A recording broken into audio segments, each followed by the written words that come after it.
谢谢大家好，大家好，我是小鹿啊。今年来录节目之前呢，我一个朋友建议我让我去打个瘦脸针，说把我这个腮帮子打掉啊，上镜更好看。但我心想，我又不是靠脸吃饭的，对吧？所以我就去了。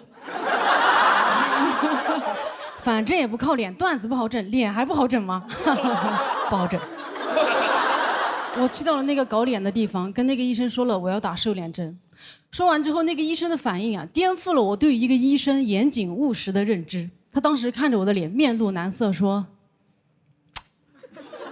你这个脸，光打瘦脸针也解决不了问题啊。人这辈子最怕从医生嘴里听到的话，应该就是，哎，普通人对着你，你会觉得你有病吧？但是医生对着你，你会觉得我有病吧？尤其是一个搞脸的医生对着你，那基本就是对你的颜值打咩了，因为他肯定不会对着刘亦菲的脸，他只会对着他的脸。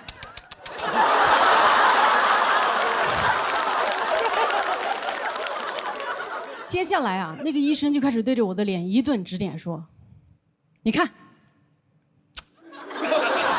你的两颊本身就比较凹陷。”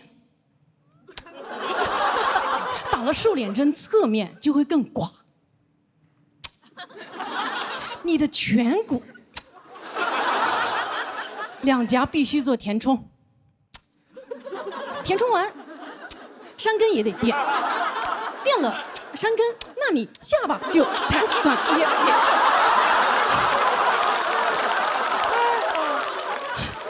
妈耶，我只是想打个瘦脸针啊！那天听完医生那一顿啧啧称丑，我甚至产生了一个冲动，想说，要不老娘今天就干一票大的。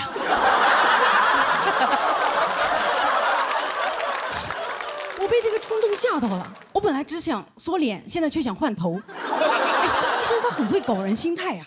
你看他无中生有的给你的脸创造问题，让你焦虑，让你交费，对吧？他不像人家正规三甲医院医生一样，给你大事化小的消解问题。我希望有一天咱们走进这些搞脸的地方的时候，这些搞脸的医生能够拿出人家三甲医院医生那种务实的态度来对我。我走进去说：“医生，我觉得我腮帮子有点大。”医生说：“你看一下，这也不大呀，回去多休息，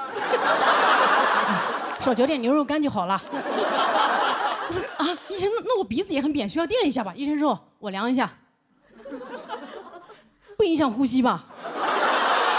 没事，以后砸扁了再回来垫吧。啊，医生，真的不需要整一整吗？可是我觉得我整个人都很丑啊。医生说：“丑什么丑啊？外面多少真的丑的人在那等着呢。”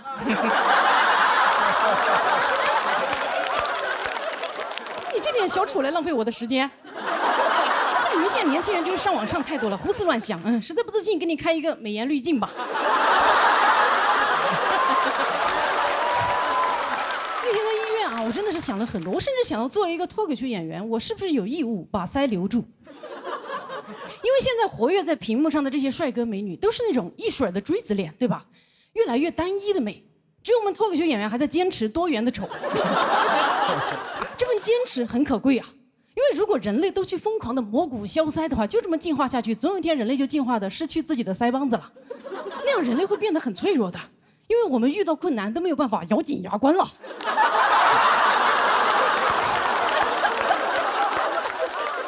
而且呀，其实丑才是脱口秀演员的安全牌。你想，如果我的人设是中国最丑女脱口秀演员，那你们这辈子都不会听到我塌房的八卦。说，哎呦，别看小鹿在台上丑成那个死样，私底下可是国色天香呀。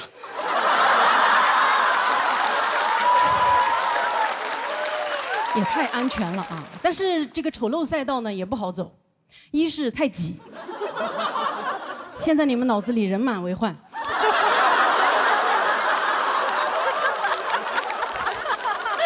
二是啊，现在观众很善良，总喜欢夸脱口秀演员长得好看，就跟那些粉丝喜欢夸爱豆有实力一样。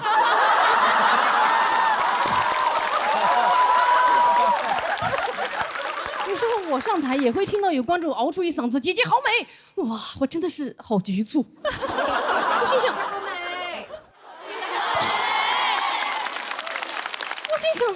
能有多美？这才哪到哪儿啊？你们吃点好的吧。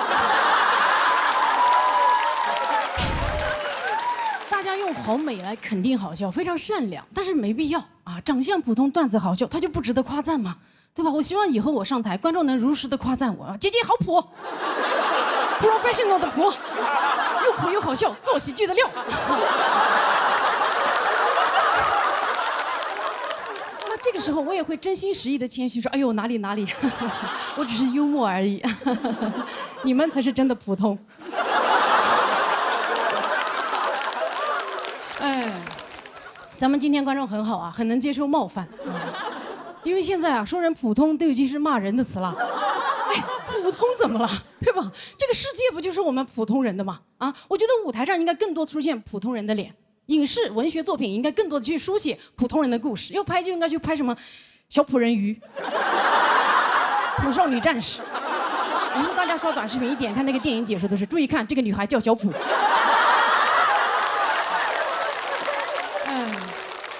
很明显啊，我最后没有换我的头，因为我享受做一个普女，就很稳定，有一种那种有编制的安全感。我不想再努力了，但是我非常钦佩那些还在为美丽努力的人啊，而这些为美丽努力的人居然被骂什么整容脸、假脸，我觉得太没有天理了。整容脸，那不就是天道酬勤吗？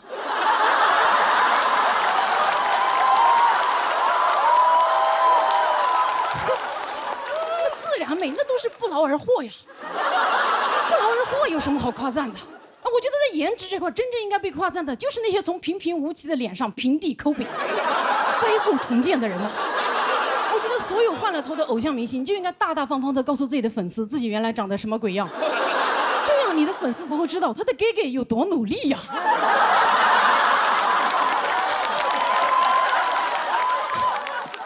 一旦有黑粉来攻击你的时候，你的粉丝就很有底气的亮出哥哥以前的丑照，跟对方对峙说：“你知道我们哥哥多不容易吗？哥哥刚出生的时候多丑啊，那鼻梁多塌呀 ，AKA 伏地魔。哥哥的山根垫了整整8次才垫起来，练习生5年，哥哥在医院躺了4年半。”给给一直在微笑着面对，给给完美微笑背后是什么？是32颗烤瓷牙，烤瓷牙多疼啊！哎，我们的给给在疼的时候，甚至都没有办法咬紧牙关。好，谢谢大家。Hello， 大家好，我是刘仁成。确实压力有点太大了。我最近唯一坚持的事，就在朋友圈每天抱怨为什么要比赛，为什么会这么痛苦。前天我又发了一条，说为什么比赛就只让我这么痛苦呢？佳佳您回复，可能是因为你没参加过高考吧。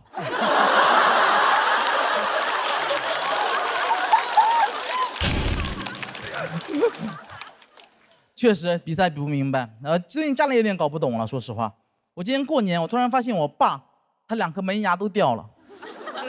我爸现在是个非常新潮的造型，双开门牙。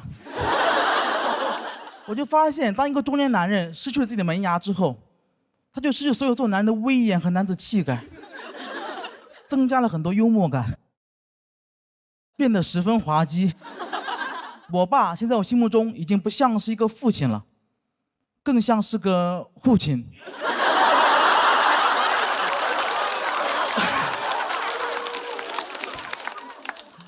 我爸干了一辈子门窗，到老嘴巴漏风了。漏的都是当爸爸的威风。我爸现在可以同时抽4根烟。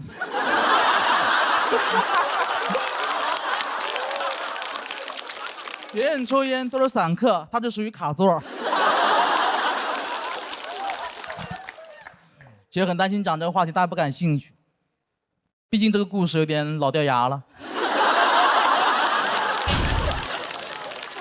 但我爸他掉牙原因并不是因为年纪，是因为他的糖尿病的并发症。他糖尿病有点严重了，到一个很难控制的地步了。不知道为什么会这样子，可能是因为他完全没有控制吧。他对待治疗太消极了，他每天只在打完胰岛素后测血糖。我爸，你骗谁呢？你在干嘛呀？你在做数据。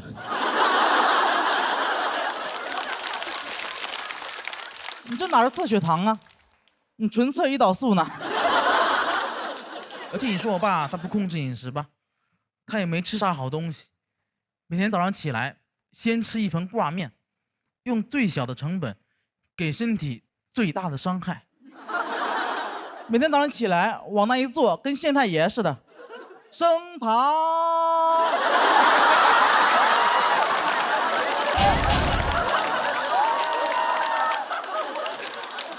而且我爸他不仅自己早上起来他会喜欢吃挂面嘛，他不仅自己吃，他还特别喜欢给我家狗吃挂面。我特别生气，我觉得你已经因为自己乱吃东西，对吧？已经把自己搞出了一身病了，别给狗也整出病来。我爸说：“哎，别乱讲，糖尿病主要是因为遗传，不是吃出来的。而且人的病，狗怎么会得呢？”今年2月，我家小狗小黑确诊了糖尿病，给我气坏了。我爸，你得选一个吧，要么是你喂出来的，要么是你遗传的。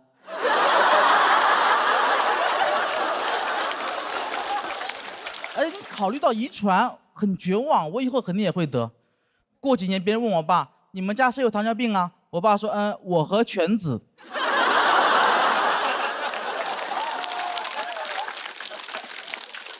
但就像我刚刚说的一样，我现在没有糖尿病。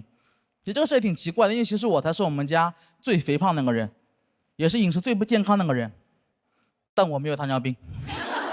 你说神奇不神奇？可能也是因为我没查吧。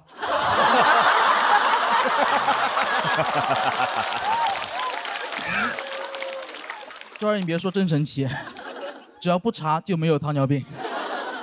我有点害怕体检，我很久没去体检了。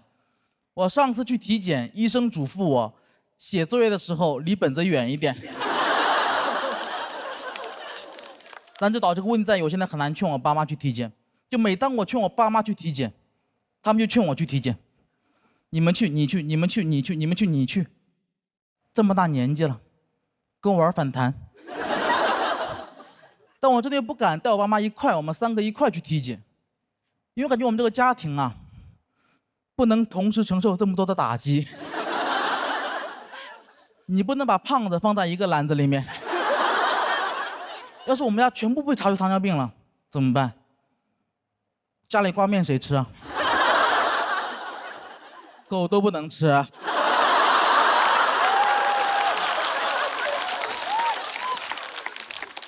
但我说这么多啊，我不是在指责我爸，我也并不觉得我比他更懂这个世界，我觉得他有点固执而已。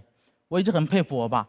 我今年28岁了，我爸28岁那年，他已经扛起了一个家，并且成为了胖子门窗的创始人 ，AKA 胖子本人。他开局很艰难，因为他当年他想外出打工，我爷爷是不答应的。我爷希望他可以陪他身边种地，两个人就天天吵架，但我爸就一直不屈服，咬紧牙关没有答应。那时候他还可以做到。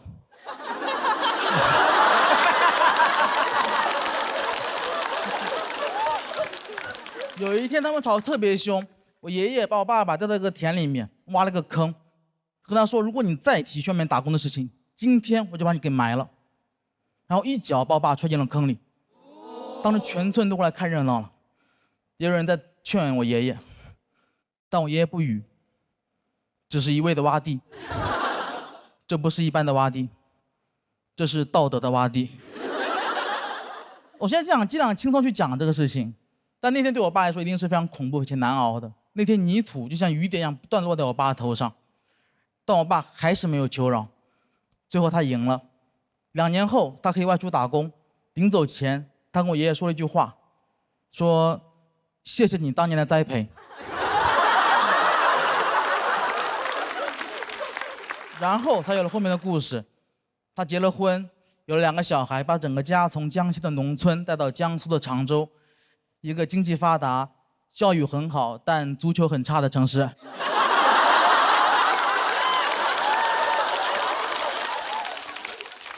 这是后话了。我觉得我不如我爸，因为我比赛已经让我有点喘不过气了。如果我遇到这样打击，我可能就一蹶不振了，我就再也起不来了。我最多在小某书上起号，家人们这个世界谁懂啊？恶毒的爸，不停的挖，泥巴里的我怎么开出生命里的花？但我爸什么都没做，他就默默忍受这一切。我爸被我爷爷从小打到大，但我从小没有挨过一次打，可能是因为我爸领过土吧。领过土的那个男孩学会了给别人打伞，所以前2天我还带我爸妈去体检了。我觉得得面对这一切。体检报告出来之后，确实吓了我一跳，因为我发现我爸妈的病啊加起来都没我一半多。哇，比子欲养而亲不待更可怕的事情发生了，子要先带了。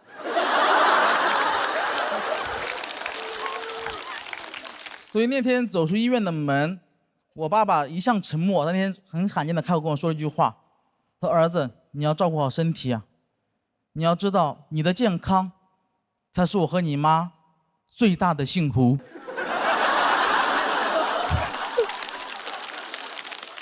那一刻，炎热的夏天突然拂过了一阵凉爽的风，是爸爸的微风。大家好，我是轮子爸爸。大家好，我是杨蒙。谢谢，真的谢谢你们，而且你们真的辛苦了。我洞房都没闹这么晚。我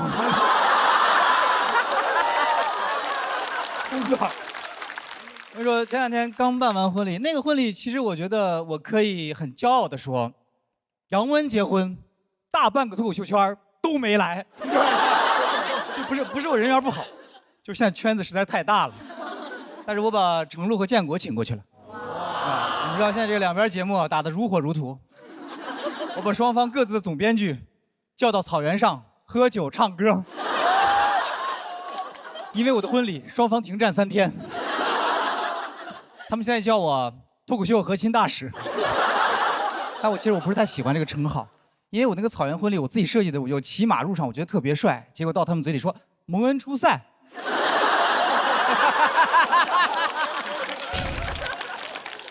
那个马真的非常难控制，我上马之前，教练特意交代说，记住了，他是畜生，你要征服他。说实话，我当时没听进去。马听进去了。打我开始上去之后，他就试图在征服我。因为那个新娘的马新娘的马特别好，但我那个马特别躁动。新娘的马走起路来就很优雅的完成工作，他就这样。我那匹马就是这样。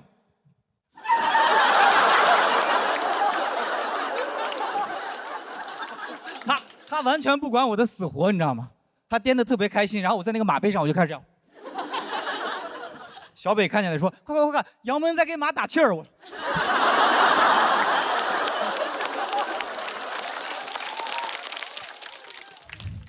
结束之后，所有人都在夸那匹马，他们说：“这个浩瀚的马子，你威武雄壮。”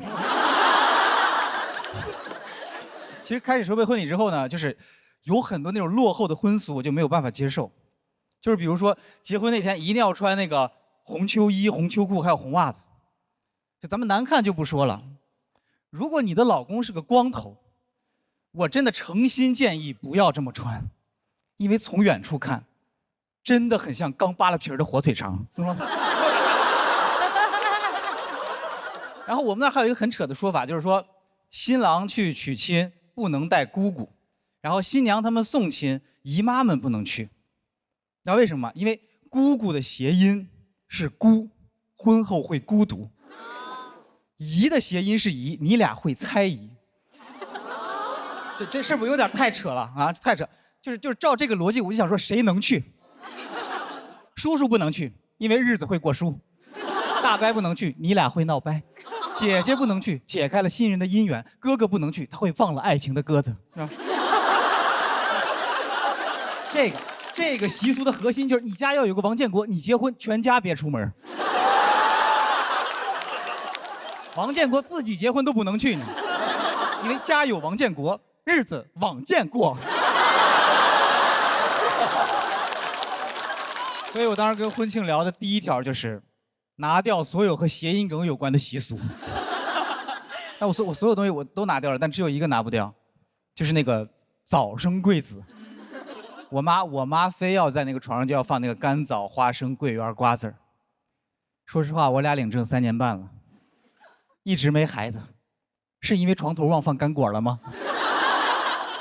我们之所以不生贵子，就是因为生子很贵。我不想生贵子，我就想生个贫子。我不想我的孩子从小就是弹钢琴、学骑马，然后打少儿高尔夫。我就希望我的孩子每天拿个烂矿泉水瓶跟我说：“爸爸，看我刚抓的毛毛虫。”我会很开心地说：“哎呦喂，好孩子，你的快乐真给爸爸省心呀！哎，爸爸那儿还有一棵树，哎呦，快去吧，真机灵。这孩子长大一定是当啄木鸟的料。”然后，我也很不明白，就是那个结婚为什么要请那个车队，一堆车，然后他们跟我说：“啊，这样接亲的话就是那个非常的气派风光。”我说我不觉得。因为你去接亲的车越贵，越说明那个车不是你的。因为没有哪位劳斯莱斯幻影的车主住在新营房2号胡同3单元502。霸道的王总，办了一天婚礼，累的晚上终于坐了他的劳斯莱斯，仰望着星空顶，缓缓地回到了他家楼下，走了进去。哼！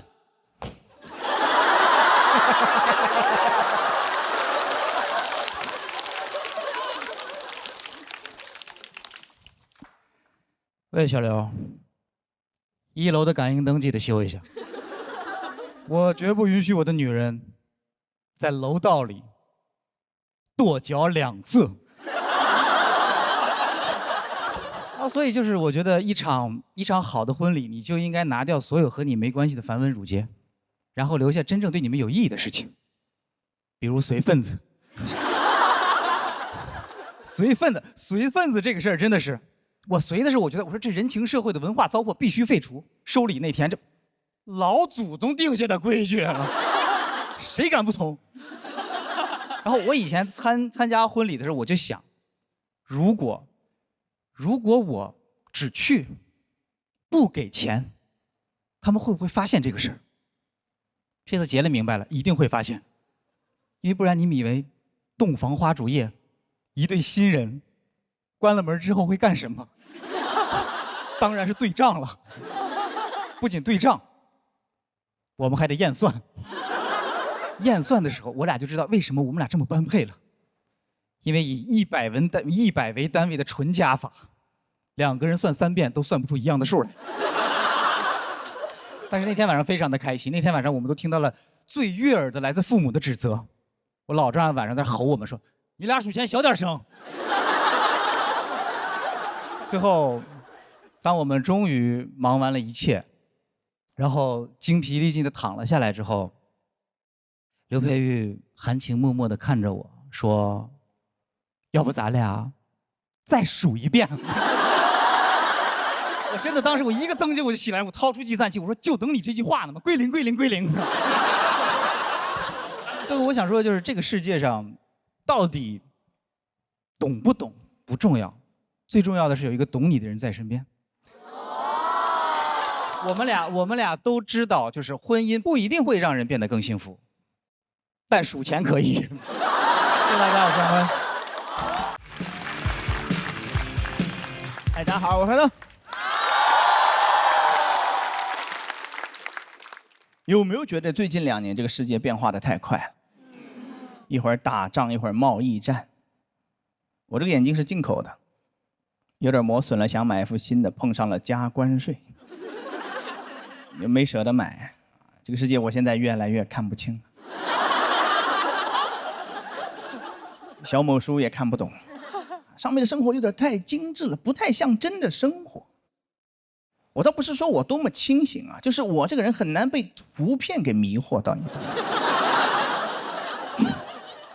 我是不会被荼毒的，也不会跟着那些图片去打卡的，因为打卡清单就是 to do list， 你知道吗？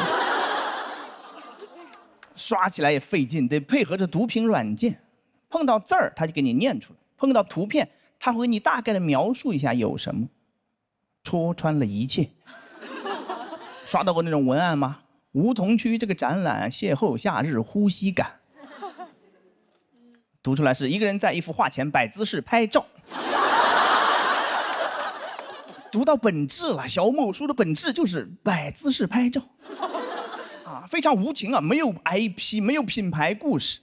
Hello Kitty 叫蝴蝶结猫，拉布布叫呲牙兔。高档白酒叫瓶装致癌物。有些东西就是看不见了，你才看得见。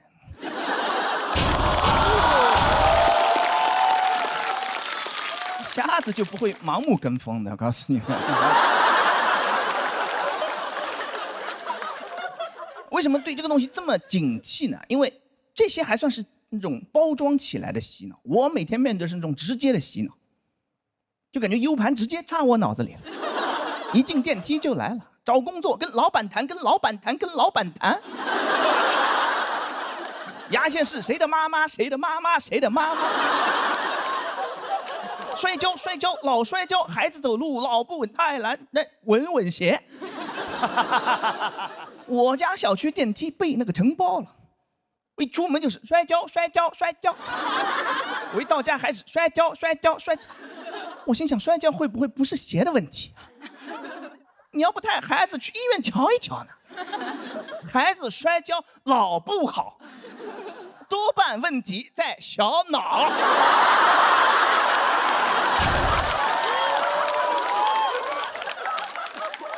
带点旋律的更加致命。我就路过一个奶茶店，我爱你呀，你爱我。回家跟着他哼了整整1个星期。我在那洗碗呢，洗着好好的，突然就来了，我爱你呀，你爱。等你意识到你在唱歌的时候，你觉得自己就是个弱智。你洗个碗，你乐啥呢？你乐是吧？你爱吗？你爱洗碗吗？你不就是没洗碗机吗？你不就是？就那么几首儿歌，写点词儿就往里套，一点创意都没有，但真的听得进去。这么高效的洗脑方式，我觉得就不应该用在这儿了，应该用在那种反复强调但是没有一点效果的地方。地铁站台上你就应该单曲循环，先下后上，先下后上，别插队，别插队。打思想钢印只需要2只老虎。哎，孩子不搞对象，不结婚，过年回家你也别唠叨他，你唱你的歌就完了。不结婚不生孩子，老了以后怎么办？不结婚不生孩子，老了以后没人管。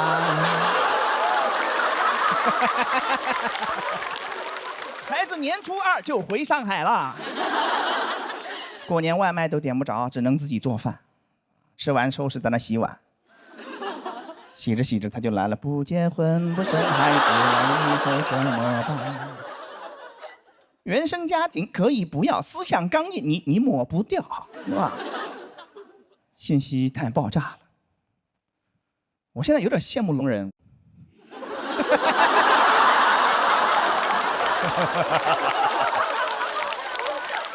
不用听废话，是吧？我有个观察分享给你们。怎么了？盲人不能观察啊？暗中观察不是观察啊。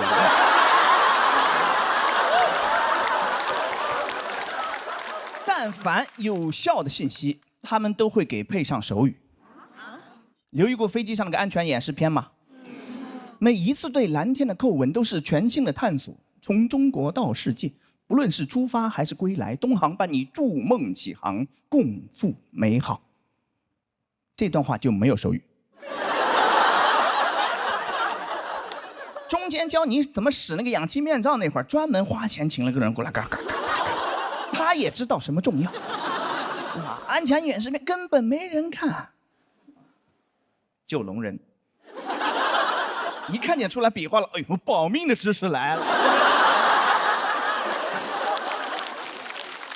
那个片子里面内容哪天换了，你们根本不知道。哇，真要出事了，一飞机的人在那大喊大叫啊，要死了怎么办呢？啊妈，写遗书吧，是吧？还有一些人为了掩饰内心的紧张，在那唱歌，不结婚不生孩子，老了以后怎么办？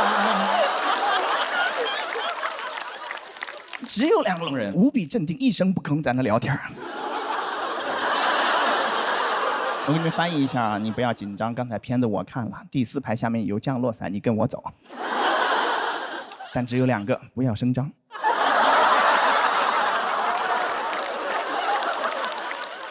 一飞机的人就我最难受。聋人只听干货，普通人玩手机，我就坐那硬听。我在垃圾里面找点干货。这个事儿告诉我们什么道理呢？就是没有配手语的信息都不重要，不用看，不会死人的。钉钉飞书不用看，不会死人的。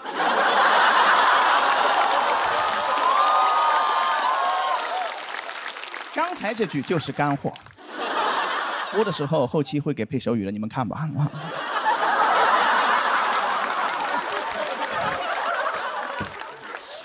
哎，我怎么说呢？特别烦这种包装起来的这种虚假的那个情感连接，是吧？我喜欢直接的。演出去过80多个城市，每一个高铁出站口都有一帮大哥在那喊：打车打车，出租车正规出租车，打车打车打车打车。全国80多个城，只有一个例外，宁波。黑车黑车黑车黑车黑车黑车黑车黑车黑车黑车。啊！我第一次碰到，真的大为震撼。我想把网约车取消了，跟他走。我想看看能有多黑呢？眼前的黑是不是没有他的车黑呢？浙江人真的掌握了做生意的核心奥秘，真诚。所有人都应该学这个，对吧？别那个什么，我爱你什么甜蜜蜜，你就说柠檬水4块，如果你要隔夜的话，只要3块。哎，为什么越来越看不清这个世界呢？因为障眼法也越来越多。个体户不叫个体户，叫主理人。人来疯不叫人来疯，叫 ESGP。啊，也有叫邓超的了，是吧？还有那些喜剧综艺，嘴上说着要给你拓展喜剧的边界，边界没拓出去多少，腾出来那点地儿全给塞了广告了。喜剧的内核不是悲剧，它就是广告。啊，被资本做局了，朋友们。你以为大家上来表达什么的，就混口饭吃啊？哇，脱口秀不是冒犯的艺术，就是混饭的艺术。啊，脱口秀我也越来越看不懂了，是吧？每个人都可以定义5分钟脱口秀，要表达，要好笑，要观点，要输出。我不太 care 这个东西，但是刷到自己的差评是真难受。说黑灯的专场挺好笑的，看完哈哈哈1个小时，出来不到10分钟全忘光了。还得是线上脱口秀好。我说啊，我干了4年了，越来越看不懂了，什么是脱口秀？什么是脱口秀？然后这会儿手指头滑到了他发的那张演出照片。读屏软件说，一个人在舞台上讲笑话。哎，我相信我的读屏软件，这个世界他最懂。但你们不同意这个观点也没有关系啊。我今天讲什么东西，你们很快就会忘记。你们只会记住不结婚、不生孩子、谢谢大家，谢谢大家。Hello， 大家好，大家好，我是林简七我今天聊一聊我毕业之后的事儿。我毕业之后是来到了上海沪漂，当时没有什么钱，很穷。首先是吃饭得解决。我听说过一个说法，就如果说你跟着农民工去吃饭，你就会找到当地最便宜、最实惠的饭馆。我跟回工地了。就没有钱也没有常识，我在工地门口才想明白，你是不是应该饭点再跟呢？很穷啊，很穷。我来上海的第一站就去了财神庙财神庙还收门票。买完门票没钱买香了，只能空手拜。别人在那香火一柱，保佑年入1000万，一切顺利，他就走了。我偷他的香。我接好运，哎呦，太好笑了！当时就是想找一份包吃包住的工作，然后就想当保安。真的。我后来是去复旦当的保安。不是，这有什么可哇的呢？不是，你们也太学历崇拜了吧？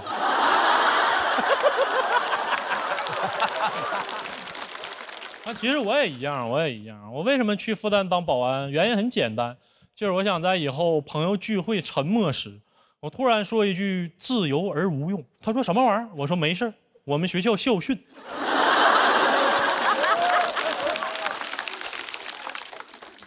其实复旦不是我的第一志愿。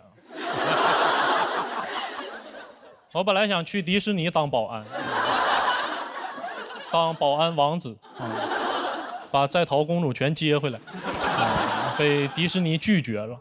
他们说我没有保安证，我说我会唱《Let It Go》也不行吗？他说。面试就非常痛快啊，复旦面试就非常痛快。面试官只问了我一个问题，他说：“你坐过牢吗？”他问的有点太笃定了，以至于我不知道坐牢他是加分项还是减分项。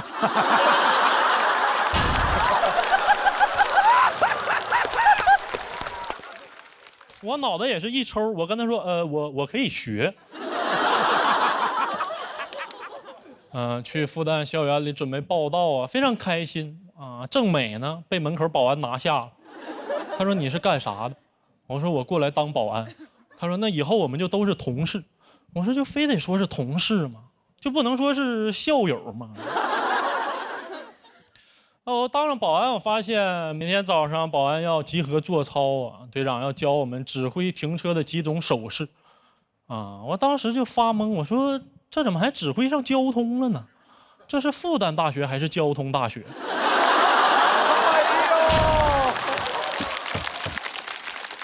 队长说这个是停车啊，这个是左转啊，这个是倒车。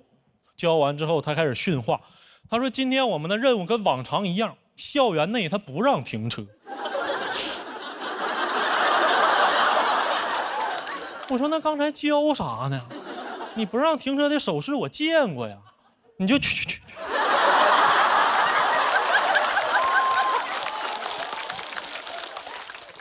我被分配到了巡逻岗啊，我不知道得去哪儿，我就问队长，我说我们应该去哪儿巡逻？队长说：“你看哪没有保安你就去哪，网吧没有，但里面都是当保安的种子选手。”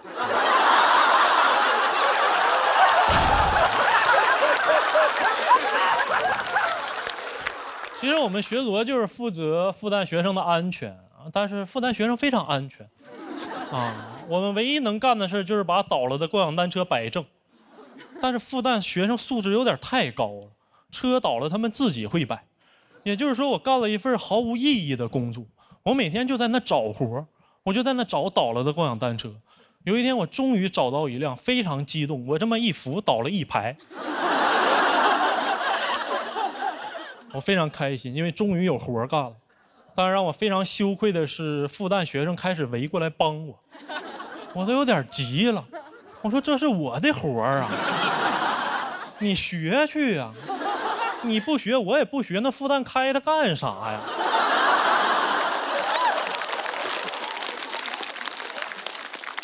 学生真的太善良了。我记得有一次我站岗，跑过来一个男生，他说校外有一个大爷晕倒了，让我赶紧处理一下。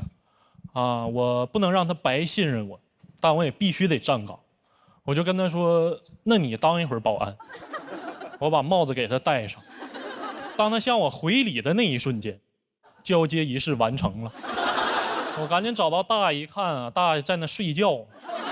我又回学校啊，我离远一看，那个学生站得比我精神多了，他在那查别人校园卡呢。我说干得还挺好，换回来吧。他没让我进，他说我没有校园卡。我说你真是当保安的好苗子啊，有点权利你就知道难为别人。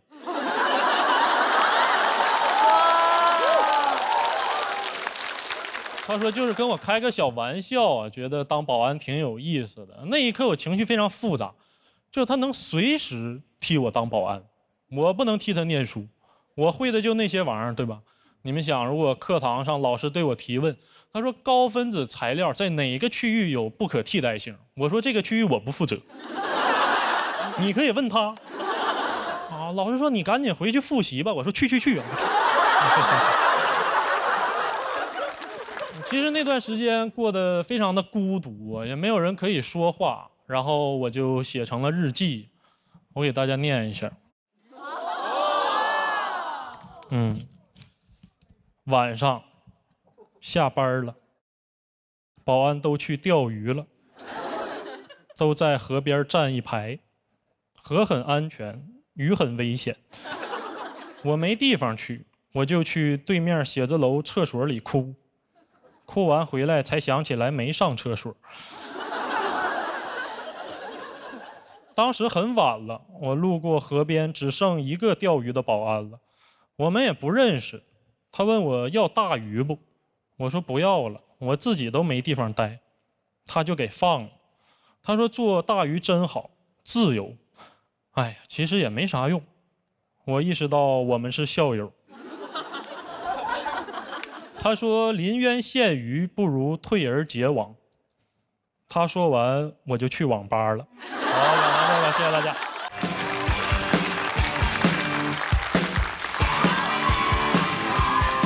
大家好，我是唐湘玉。今年确实是有进步了啊，有成长了，居然让我来压轴了。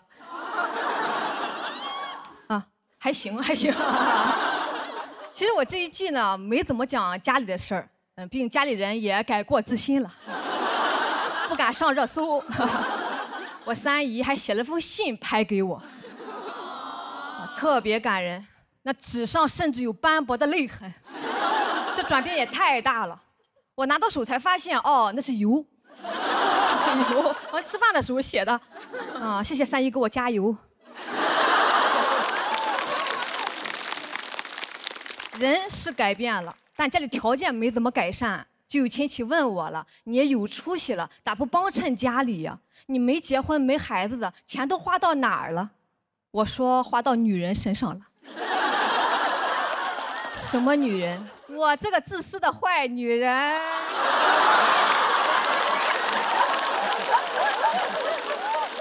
太自私了，去年狠狠奢侈了一把，我开始整租了。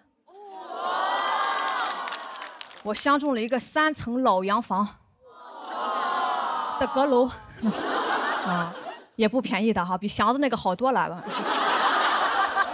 我有阳台，但去了之后才知道，那个房东阿姨住在楼下，要求特别多，问了我学历、年龄、工作，又问我几个人住。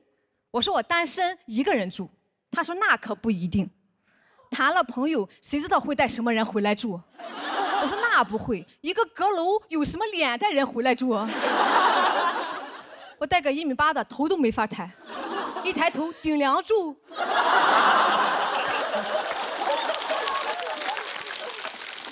而且他得先让我住，我才能证明我不会带人回来住，不然就是一个薛定谔的问题了。但我不敢再犟了，我怕他以为薛定谔也要过来住。我特别想说，阿姨，我真不喜欢和别人住，如果有可能，我都希望你也别在这里住。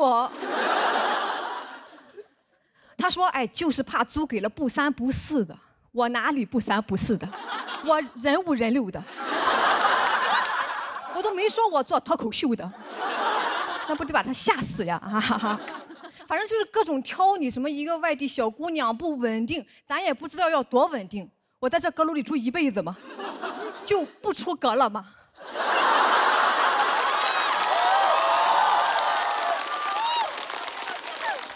还在里边考公务员呀？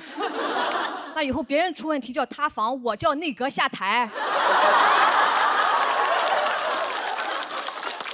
最后我放弃了，我没有租，因为我发现他没有老伴儿，我怕他带老头回来住。回来路上啊，虽然还是特别的生气，但同时心里又很羡慕这个阿姨，那人家自己的家自己做主就是硬气啊，就是没素质。我从小其实就很渴望这样能当家做主。我们家逢年过节祭祖的时候有一个最高仪式感，打纸钱，就是用一张100块钱的现金在火纸上这么印几下，意思是这个纸就是钱了，再烧给祖宗。这个一直都是我爸来印的，因为我爸是一家之主嘛。但有一次我爸没在家，我妈就急坏了，那咋办呢？祖宗还等着还花呗呢。别失信了。我说那就我来印嘛，坚决不行。他说你爸印的才算数，这叫什么话？我印的就是假币吗？什么叫我爸印的才算数？银行印的才算数啊！最后实在是没办法，哎，让我弟来印的。我弟当时才6岁啊，承受了那个年纪不该承受的压力。20岁以内加减法还没学会，一晚上印了100多万。但其实我也参与了，我拿了一张5毛的，偷偷印点零钱，我怕祖宗花的时候抛不开。这么多年了，就没有一个孙子想到啊。那时候我就知道了，我弟也是一家之主，我特别羡慕，我也想有这个能力，我就开始锻炼自己，越不让干啥我越干啥，不让我上香，我就在房间里自己点，反正这房子也不是我的。不让我上坟，我就给别人家的坟磕头。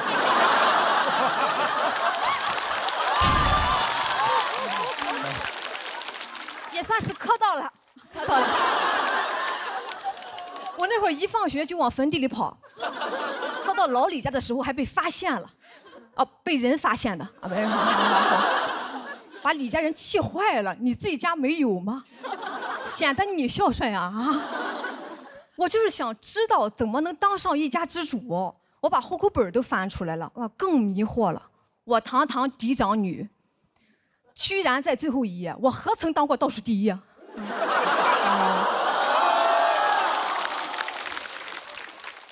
我爸解释了说，哎，你以后要嫁人嘛，户口会迁出去，放最后一页方便。我直接抽出来了，我自己拿着更方便。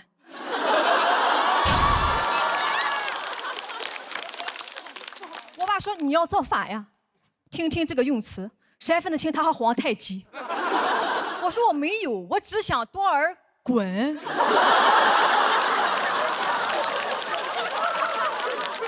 我后来真去问了哈，我能不能当户主啊？说可以，但这房子得是你的，这不巧了吗？他就不可能是我的。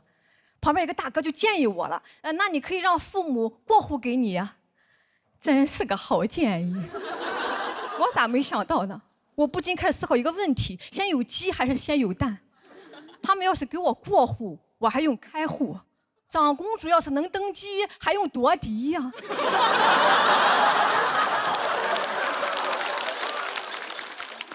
不夺了，我自己买了。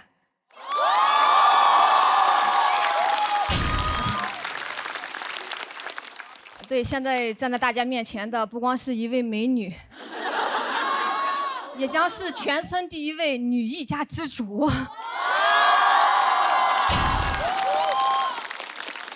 简称大女主。虽然没有买在大城市啊，但还是很高兴的。我当天就去做了一本家谱，以后从我这里单开，我给我自己当太奶。重生之太奶竟是我自己。没有后代也不要紧，反正我早早的学会了印纸钱，也提前磕了很多头，打好关系了。别的不敢说，老李家肯定管我。好，来，谢谢，谢谢。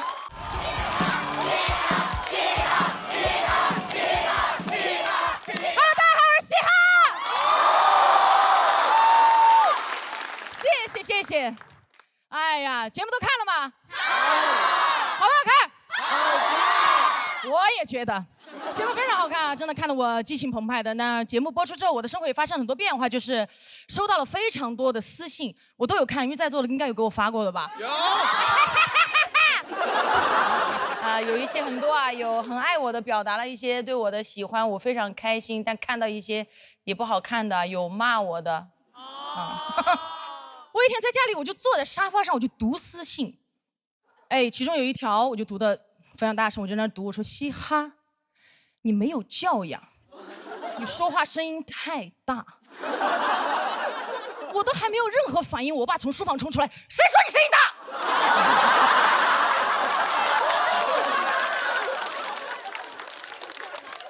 我都吓一跳，我爸说：“你没有话筒，我都听不见。”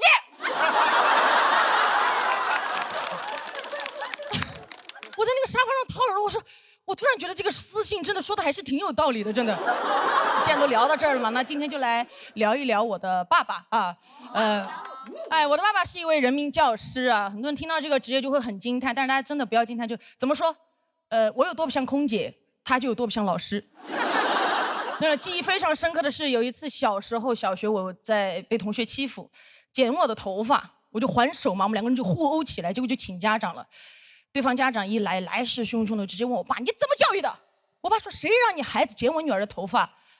对方家长直接说：“剪你女儿头发，她又不痛。”我爸在说：“谁说不痛？她头发都死了，你看不见吗？”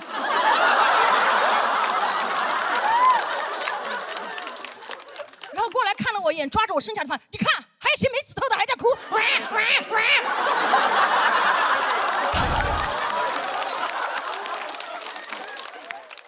对方家长都惊呆了，没有想到我爸会共情头发，然后转过来回过神来，突然对他说了一句：“听说你还是老师，你怎么教育的他？”我爸的哭声戛然而止。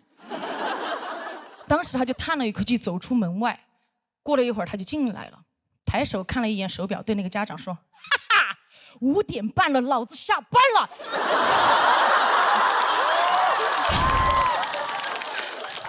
现在老子只是一个父亲。哎，真的很酷，对吧？当时对方家长说：“你燃什么？”我爸说：“我现在就把你儿子头发剃了，反正他也不会痛。”对方家长拖着小孩就跑了。我当时站在那觉得我爸好帅，我说我爸上班是李老师，下班是理发师。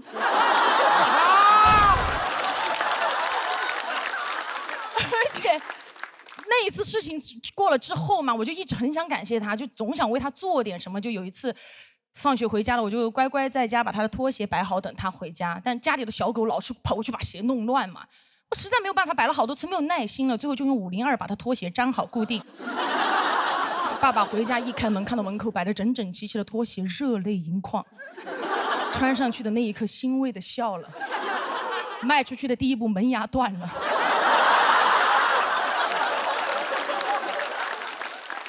他艰难的爬起来，开始张着血盆大口开始追我，特别像个密室的 NPC， 你知道吗？我俩隔着茶几在那周旋，眼看我马上就要被爸爸抓住了，我爷爷突然从房间里出来，对我张开双臂说：“过来，不要怕。”我一下扑进爷爷的怀里，那一瞬间安全感爆棚。1秒钟之后，我爷爷把我转了一个方向，对我爸说：“快点，抓住了，来！”但真的，尽管我那么调皮啊，我爸爸和我妈妈其实一直很支持我做我喜欢的事情。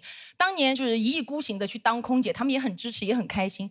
然后有一次他们去旅游的时候，就偷偷买了我飞的那一班航班，没有跟我说。我当时在飞机上看到我爸爸那一刻，我都吓到了。我爸给我眨了一下眼睛。我不敢说话，那个时候我刚飞，我太小了，我就回到工作间。起飞之后，他就找我要了一杯橙汁儿，我送到他手里，转身还没有走2步，突然就听到我爸用巨大的声音在客舱朗诵。他喝了一口，他说：“啊，好甜呐！”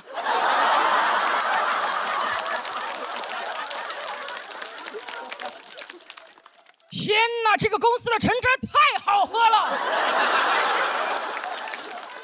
这个空姐妹妹服务太好了，我以后只坐这个公司的飞机。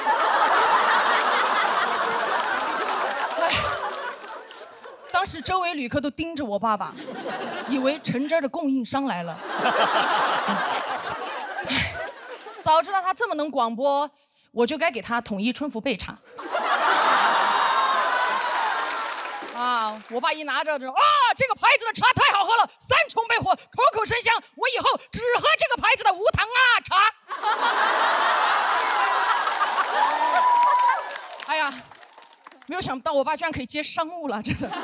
但记得这个就是小学的时候啊，但我这个性格，当时我们班上有个老师就会特别的针对我，他觉得女孩不应该这个性格，然后课堂上无论谁讲话，他都会认为是我，也不听我解释，直接让我滚到外面去站。我就特别不喜欢他。有一次他考试，我就故意交白卷，我想气死他。我也不知道我当时哪里来的自信啊，可能我爸的比他先气死。老师让我把卷子带回家给我爸签字，我不敢，我就拿回家模仿我爸签字，最后还是被发现了。我爸爸过来直接把卷子拍在桌子上说滚过来，我当时就跪下了。我一边跪一边滚，就前滚翻。我边滚边承认我的所有错误。我说爸爸，我知道错了，我再也不气老师，再也不跪交白卷，再也不骗人了。因为这么翻滚到他面前的时候，我就觉得我已经把所有的错误都主动承认完了。我爸低头看着我说：“你刚刚说的那些，我都能理解你，我不怪你，因为是你的老师针对你，你委屈，我都理解你。”我当时抬头盯着他，那么理解我，为什么让我滚呢？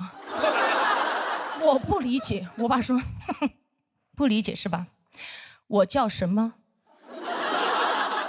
我当时抬头看了一眼我面前这个男人，我觉得又熟悉又陌生。我说你叫什么？他说站起来，把我的名字大声读出来。我说李学军，木子李，学习的学，军人的军。我爸说来，过来，睁大你的狗眼，好好看看写的什么字。我一过去，卷子上洋洋洒洒3个大字：李学车。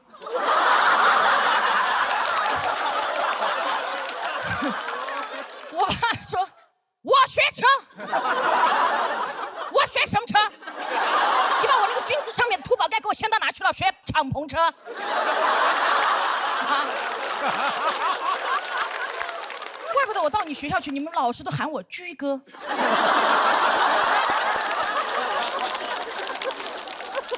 滚进去，把我的名字抄100遍。我当时就很不服嘛，抄的时候在100个学军里面藏了3个学车。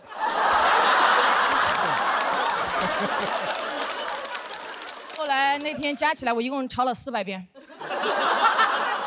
前段时间朋友去我家啊，就跟我爸爸聊天嘛，就开始聊，就说叔叔，其实你不知道，其实我们一直都很羡慕嘻哈有您这样一个这么有趣又好的爸爸。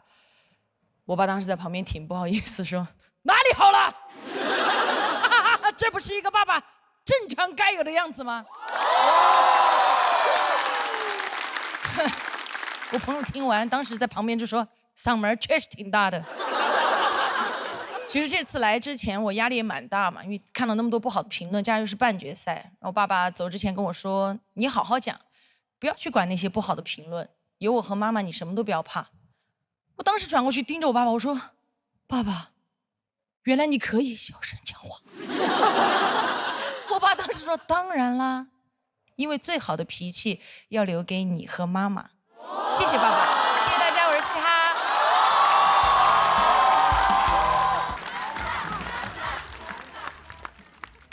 Hello， 大家好，我是南大。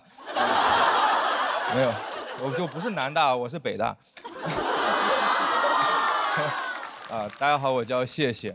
我第一赛段在这个舞台上讲了自己的高中，河北衡水第一中学。节目刚播，高中班主任给我发微信，说删了。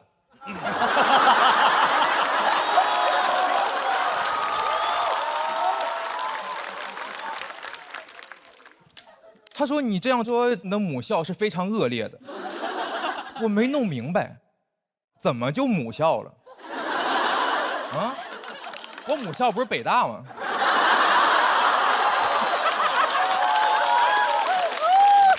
就这个高中班主任，他虽然也是老师，但他和嘻哈爸爸完全不同。他是嘻哈爸爸的反义词，粑粑哈西。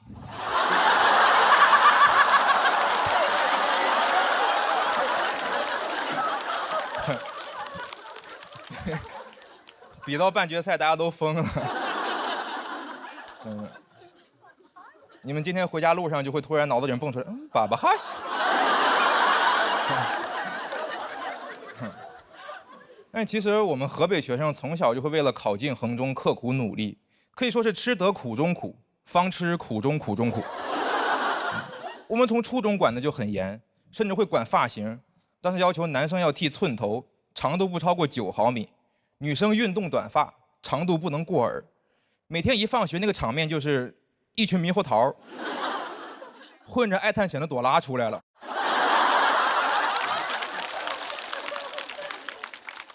我们老师猕猴桃李满天下，还有爱探险的小朵拉。老师说，就是当时如果我们的头发不合格，老师当场拿个理发推子就给剃了。就嘻哈爸爸上班是李老师，下班是理发师。我们老师上班是老师，而且是理发师。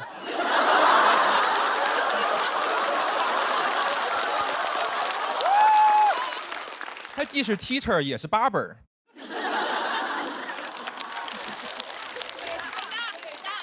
但其实这是高中3500词里面的。整个过程，我们年级主任会在旁边监督，发型总监。老师说这是为了提升学习成绩，我没明白。哦，9毫米就能上北大，1厘米就上不了。头发失之毫厘，成绩差之千里。我看这教室墙上挂着那个牛顿的画像。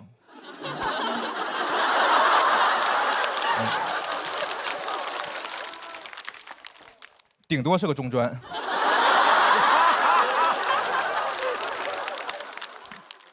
剃头不重要，重要的是服从命令。老师让你剃头剃就完了，老师让你学习学就完了，老师让你考衡中考不上就完了。我当时很努力地考进了衡中，然后发现每个教室会安装很多高清摄像头，实时监控我们。就当时老师开班会还在说呢，勇敢做自己，生活没那么多观众。就他们那个监控强度，可能是没什么观众，全是私生饭。在衡中那几年都跟明星共情了，特别希望老师们关注我的作品，远离我的生活。那些摄像头高清到什么程度？那天我们班长在本上写了一句“垃圾学校”，全校通报批评。后来查出来了，他写的是“创造无垃圾学校”，橡皮挡住了几个字儿。我写的是“垃圾学校”。当时是寄宿制的，所以我们学校要求我们每天把被子叠成豆腐块。我不会，我之前在家都不叠被子，我那个被子可以说是豆腐脑。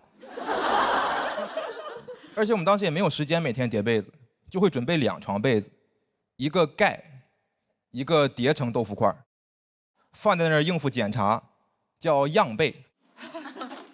样被，不样盖。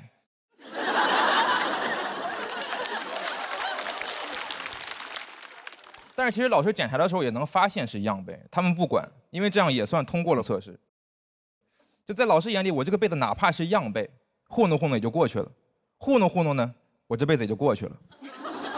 我有时候都感觉没必要找个借口啊，剃头发、叠被子怪麻烦的，干脆老师直接推门进来问我们，服不服？我们说服了服了，那效果是一样的。我从小在这种环境中长大，很听话，我没去过网吧，只上过微机课。小时候朋友叫我去网吧，我说不了不了，没带鞋套。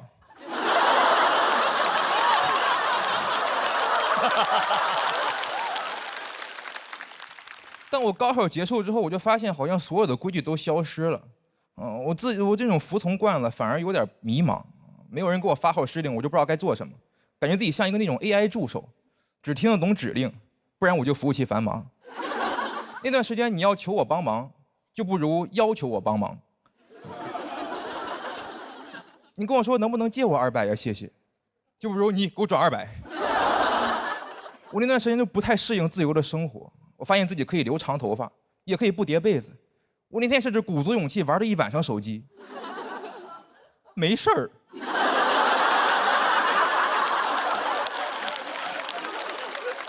我都有点崩溃了，我说这还有人管没人管了？啊？没人管我造反了，我要做最叛逆的事儿。我这个世界大声地说，我去网吧。我现在喜欢单口喜剧，就是因为这个地方没有这种事情。我刚入行的时候上了一个资深演员的大师课，他在课上说单口喜剧就是用批判的眼光去解构权威。第2天，就有学员在台上骂他。我觉得这太酷了，我现在开始学会对这种行为说不。高中班主任给我发微信，我没回他，过了一会儿他又发，我觉得老不回他实在不太礼貌，就把他微信删了。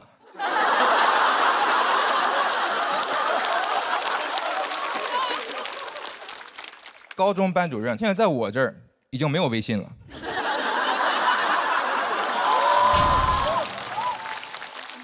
我觉得我现在已经突破了束缚，除了法律，应该没有什么可以约束我。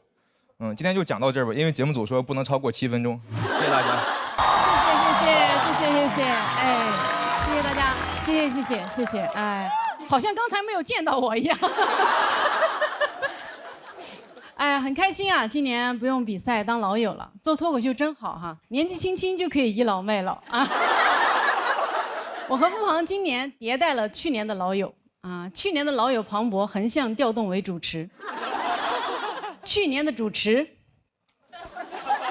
喜提毕业啊，脱口秀也搞降本增效了啊。老友的作用呢，其实就是稳住老观众，衬托新演员。托举他人，献祭自己，老友记嘛。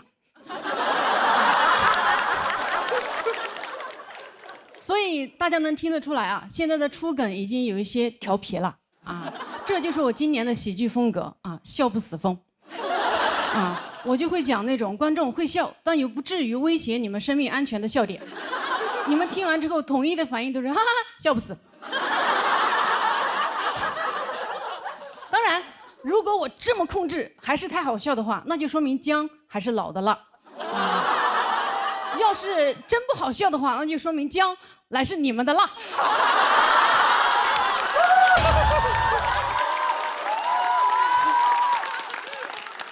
脱口秀比赛好啊！我们每年来这里，带着自己最好的段子啊，最大的野心和最严重的心理问题，一顿厮杀，最后只有一个人会含笑上岸。而其他所有人都将大获失败，或者小获一些不为人知的失败，就是那种啊你还上过节目啊的失败。哎，太残酷了啊！残酷的就像这个世界上其他任何一个行业一样啊。但人呢又没办法不比，就连我们今天能坐在这里瞎比比。那都源自于当年我们在爸妈的身体里拿了那次游泳比赛的冠军，那是我们第一次拼命。你当时游完了，上岸了，以为完事儿了，一抬头发现，哎，人生是铁人3万项，在羊水里的日子都是海选，一出生恭喜你获得了参赛资格啊！我第一次接触到看看别人家孩子这句话，当时我只有1秒大。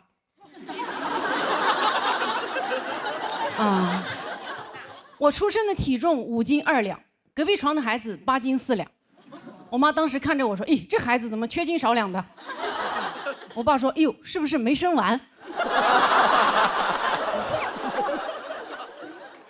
除了跟别人家的孩子比哈，我是家里的2胎，从小我还得跟我哥哥比啊。小时候我家里所有人都会夸我哥，说这孩子聪明，就是调皮，夸我都是这孩子踏实。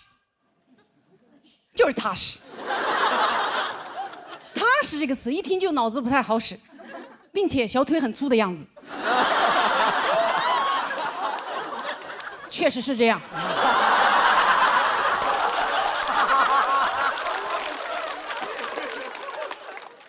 踏实这个词啊，从不单独出现啊。从小我就知道，踏实肯干懂事是我的核心竞争力。小时候上山砍柴，我哥非要不走路，他非要我奶奶背。我奶奶看着我，我说我不用背。我奶奶说小鹿真乖，比你哥懂事。于是我奶奶背着我哥，我背着柴。我好开心啊，我赢了啊！我既懂事又有柴。哎，我奶背人，我背柴，我哥好惨，人财两空，笑不死。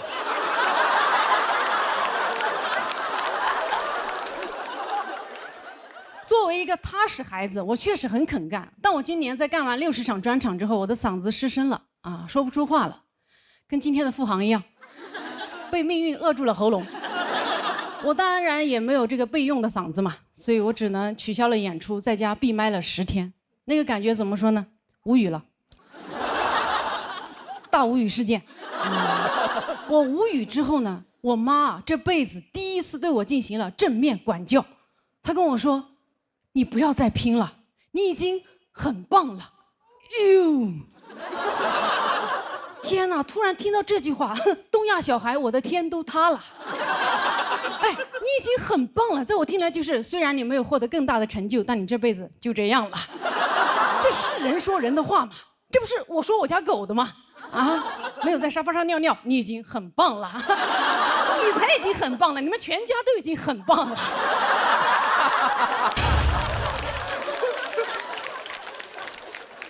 我这才哪到哪儿啊？哎，我妈吓得我都开始反省了。我想呀，到底是什么事情让我的父母突然放弃了我？是我哥突然出息了吗？也没有啊。我赶紧回复我妈，我说妈，我还可以更好的。我妈秒回我说也是。啊，你现在生个孩子比啥都好啊！你看你哥啊，书读的不多，但现在2个孩子都这么大了。我说我看我哥啥，2个孩子都是我嫂子生的，你带的，我看我哥过得有多爽。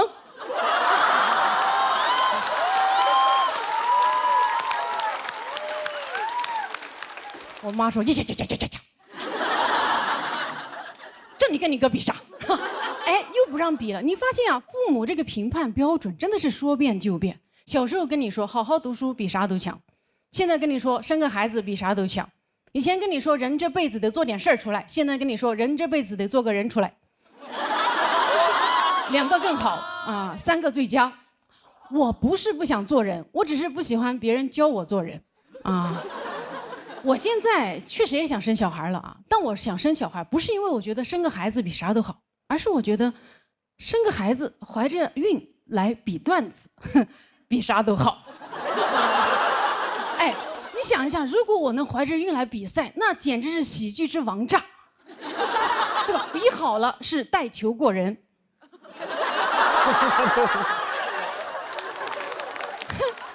没比好那是其他演员没有素质。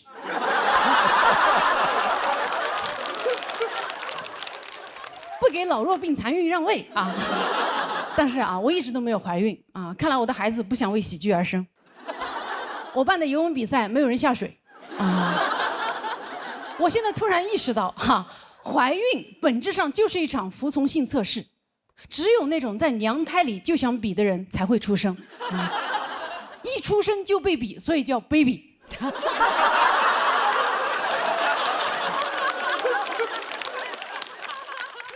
现在知道我优化掉哪位老友了吧？王建国的大业后继有人了。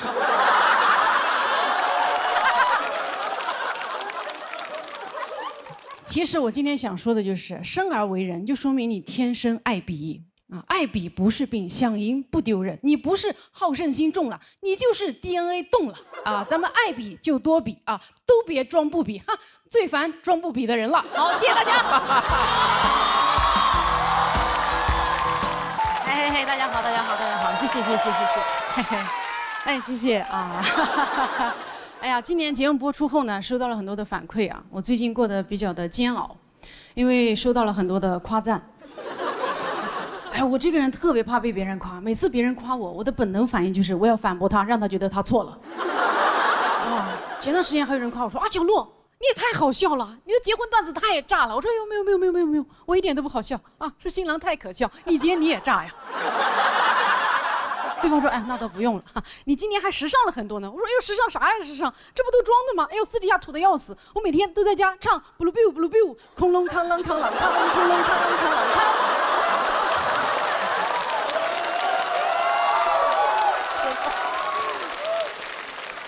我知道这个梗非常的羞耻，但是也不会比我被夸更羞耻啊！我这种被人夸就觉得羞耻的心理，朋友告诉我叫做不配得感。哇，对于不配得感，我可太有配得感了。我到现在为止，每次脱口秀表演，只要超过5句话没有梗，我就觉得自己不配站在台上。我知道你们现在很紧张，这句才是第5句。只要超过7句话没有梗，我就觉得自己会死，所以每次上台我都像是曹植在给曹丕讲脱口秀。我还很害怕过生日啊，就怕别人对着我小鹿生日快乐呀，生日快乐呀！哎呦妈耶！因为我觉得我也没做对什么呀，我不就是被生了吗？不值得这么祝福呀。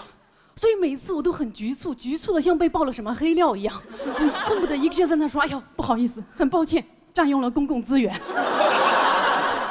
啊，我的确是出生过啊，那你们就当我没有出生过好吗？不要再祝福了，也不要买鲜花和蛋糕啊，我花粉过敏啊，吃蛋糕会死。听到生日快乐歌我会聋掉的。不要再围观我了，再盯着我看，我就要给你们表演节目了啊！恐龙看了看了看了看。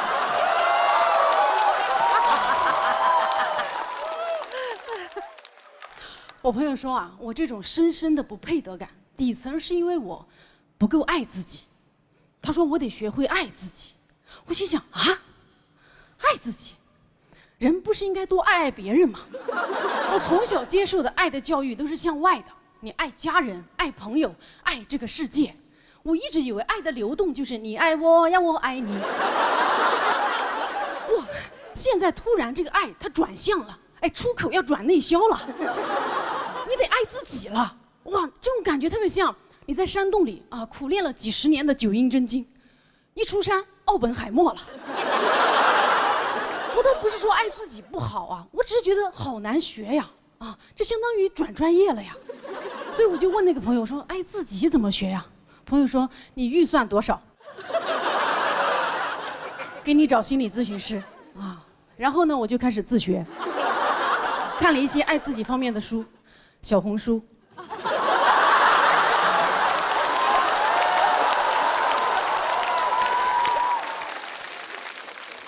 以前我以为爱自己是给自己买花、买衣服啊、买香水，现在我才明白，爱自己就是重新养育自己，哎，做自己的父母，给自己买野兽派、Lululemon、香奈儿，这是做自己的父母吗？这不是做资本的衣食父母吗？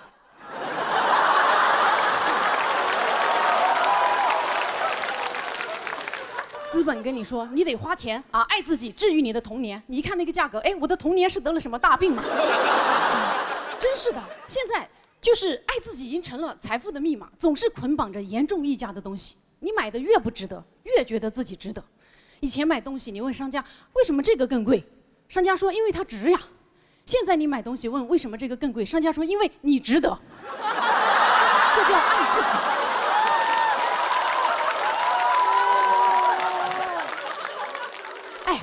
什么意思？所以我消费了我自己，消费又等于爱，所以现在消费主义成了爱的教育。以后别人问我说：“哎，你都没钱了还买呀？”我说：“哎，再穷不能穷教育。”当然啊，在学习爱自己的过程当中呢，我也买了很多东西。现在没有学会爱自己，先学会了断舍离和挂咸鱼。但我发现啊，买东西既不代表我爱自己，也不会让我爱上自己。所以我决定去找一个爱自己的榜样来学习。我找到了杨天真，他到处爱自己，爱得家喻户晓。我就开始看他的书，听他的播客，哇，真的有用。我爱上了杨天真。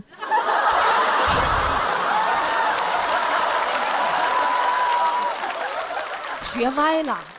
然后呢，我又找到一些形而上的爱自己的攻略来学习啊，更难的，我想去练九阴真经。爱自己攻略1啊。不要讨好别人，说出来你们可能不信，我的工作就是讨好别人。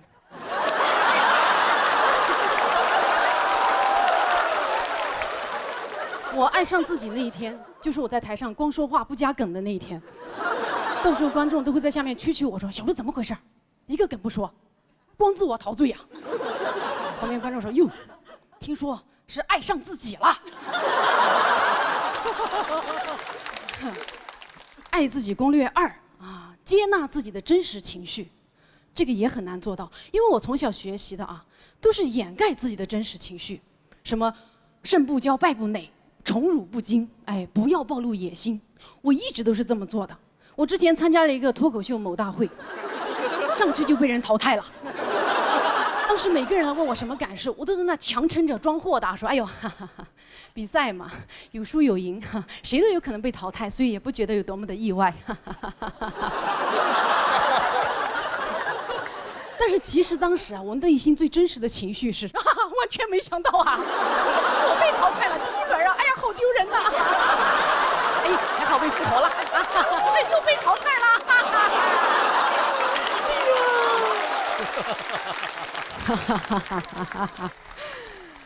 攻略3啊，要学会跟自己相处，与自己对话。我就试着跟自己进行了一场对话啊，哎，我爱我吗？哎，问这个多见外呀！哎，爱我什么？爱我中华。又逃避我，我觉得我不是真正的爱我。我非要这么想，我也没有办法。就这次对话之后啊，我跟我自己就冷战到现在了。我知道这是一个非常抽象的梗，接下这个梗就比较现实了。我发现没有什么爱自己攻略能像爱他美销量冠军卓奥一样，实证成分5天看见99%黄金效果啊！就是现在爱自己靠自己已经不大可能了，所以呢，我决定还是得花钱。哎，果然是财富密码，我就去看了心理咨询师。咨询师问我一个问题，他说：“你愿意跟自己做朋友吗？”我想了想，我说：“不愿意。”哎，我要是遇到我这么一个人啊，他认真勤奋，段子写得又好又快，开放麦风雨无阻，虽然有讨好型人格、不配得感，还常年焦虑，但他一直在为难自己，成为更优秀版本的自己。这样的人让人压力好大呀！啊，就你积极啊，就你上进啊！我讨厌他，我不想跟他做朋友，但我想成为他。咨询师说：“哦，你这个情况在心理学上叫做全能自恋。”我说：“啊，是吗？哎呦，我还不够全能吧？你认识杨天真吗？”好，谢谢大家。哎，大家好，大家好。哎，我是小鹿。哎，今天呢聊聊我妈。哎，我爱我妈。但是啊，我妈这个人，她的社交方式吧，她就是有点颠啊。我妈前2天突然给我打了个电话，说：“洛，我给你发了个号码，你给这个亲戚打个电话，他就是那个谁的堂弟的老婆的亲姑姑的女婿，也在北京，你们来往一下。”妈耶，就刚才这条社交链条上的每一环，我都不认识，也没有血缘关系。这算什么亲戚？这个人放古代，我们家诛九族都捉不到他。我就跟我妈说：“我说妈，你说的这个亲戚啊，在北京我们一般叫陌生人。”我妈还在那坚持，呀，联系一下嘛，他也是云南人，他也在北京。我说那又怎样？我只是一个普通云南人，我又不是云南驻京办。哎，我不喜欢给人打电话，我妈不能理解啊，因为我妈如果想给谁打电话，拿起电话直接就打。妈耶，这对我们年轻人来说简直没有素质。谁要是直接给我打电话，那相当于直接钻进我的被窝了。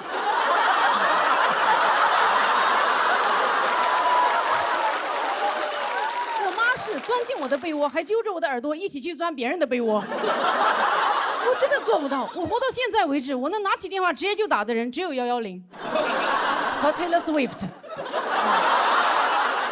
为他打 call。而我妈能拿起电话直接就打的人，就是每一个有电话号码的人。而且我妈打电话最生猛的是什么呢？直奔主题，打过去，喂，王秀兰，老李说我们家楼顶上水管裂了，你去帮我看一下，有问题找人来修一下啊。下午你去包2包豆腐给小鹿寄过来，挂了啊。好帅呀！除了我妈，应该只有超级英雄是这么挂电话的吧 ？Got go， 挂。干脆利落，对吧？你不会见到钢铁侠挂电话的时候在那哎，好，哎，是。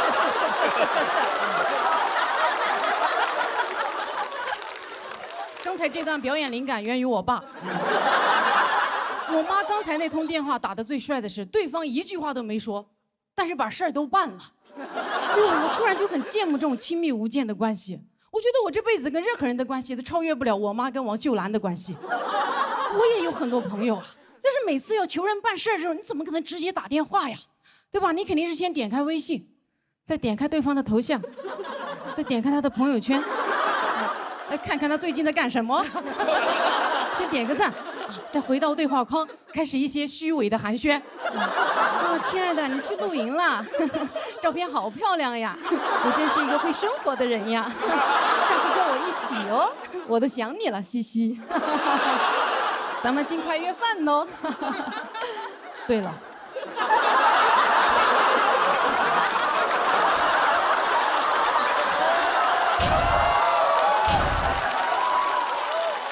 任何聊天里，但凡出现这个对了，那就说明前面都错了。我们每个人都清楚这个转折是多么的生硬和拙劣，但还是坚持用它来掩盖我们的蓄谋已久啊！假装是在聊天过程中，我一不小心我想起来了，哎呦，还是你激发了我呢。就以为这样啊，对方就好接受一点啊。要是这个对了，真的这么好用，那以后人和人的交流就容易多了，对吧？医生对着重症患者说：“哟，你这个情况挺好的，各项指标都很正常，行了，没事了，回去休息吧。”对了，叫家属进来。我妈现在啊，几乎是全职在刷短视频。看来你妈也是。哎，现在都刷魔怔了，短视频里说啥她都信，我说啥她都不信，哎，是吧？对。哎，我觉得真的，因为我妈她就觉得视频里的人说话她有权威。我说妈，我也在视频里啊。我妈说你那说笑话，笑话不算话。我觉得现在想让我妈信我点啥呀？我可能得自己拍一个严肃短视频，把它剪辑上传到短视频 APP 之后，再把它转发给我妈。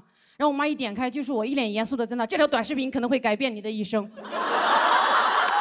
建议点赞、收藏、转发之后再看。哈佛大学研究发现，老年人长期观看短视频容易导致智力下降、寿命减短、子女不孝。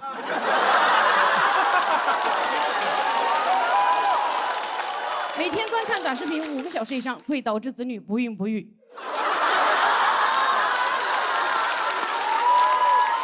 转发短视频到子女的手机会天克地冲，再走你的运气，吸走孩子的阳气，而最终所有的阳气都会被吸收到美国亚马逊公司。从今天起，不点赞、不收藏、不转发，跟我一起抵制文化入侵！哒哒当当哒哒当当哒哒当当哒哒当。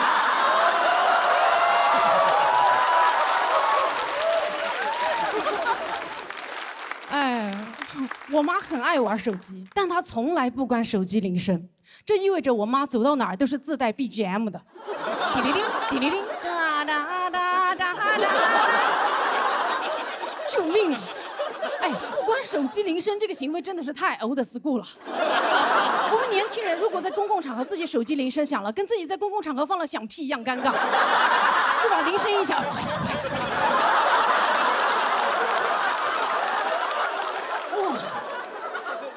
老年人铃声一响，理直气壮，哇！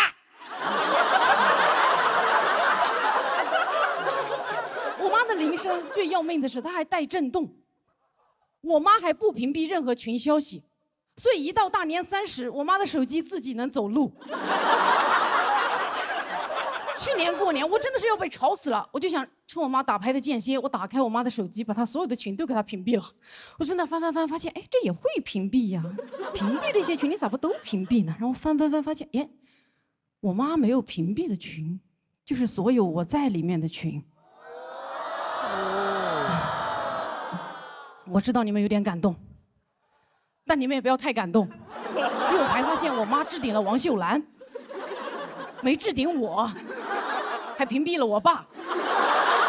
但这个故事里面最难过的还是我妈啊，因为我偷看她的手机，并且把她的隐私当作笑话到处乱讲，就跟她以前偷看我日记之后的所作所为一模一样。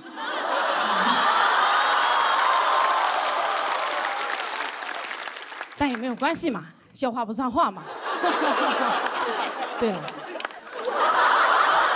我爱我妈，好，谢谢大家。哎，大家好，我是小鹿。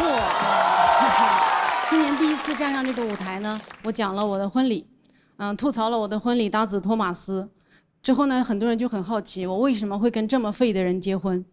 今天我来揭晓答案啊。其实2个人在一起啊，他不一定得是佳人才子啊，也可以是卧龙凤雏呀。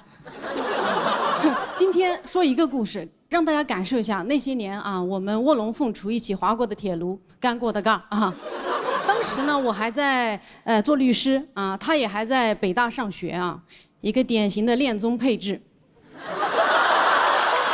哎，马上就翻车啊！我发现老外学中文几年，中文人格就是几岁。当时他中文人格5岁，我俩的相处模式就很母慈子孝。有一天我一回家，他就跟我告状说：“小鲁，有人算计了我。”这个算计啊，一听很吓人啊！这就是老外学中文的特点，他们学的词儿都很大，很书面啊。比如说我俩去吃麻辣烫，他会看着一大盆杨国福麻辣烫，感叹句：“哇，真是一顿饕餮盛宴。”我跟他说：“你少吃点儿。”他会说：“麻烦您通融一下吧。”所以我当时就问他，我说：“谁算计你了呢？啊，今天怎么不开心啊？”然后呢，他就跟我说：“啊，我今天去了一个打印店，老板很热情，我们谈笑风生。我觉得老板很好，我没问价格就答应了。他说这点纸要90块。”我当时一看，这么薄的一点纸啊，我说就这，90啊？哎，你是打印了10张9块钱吗？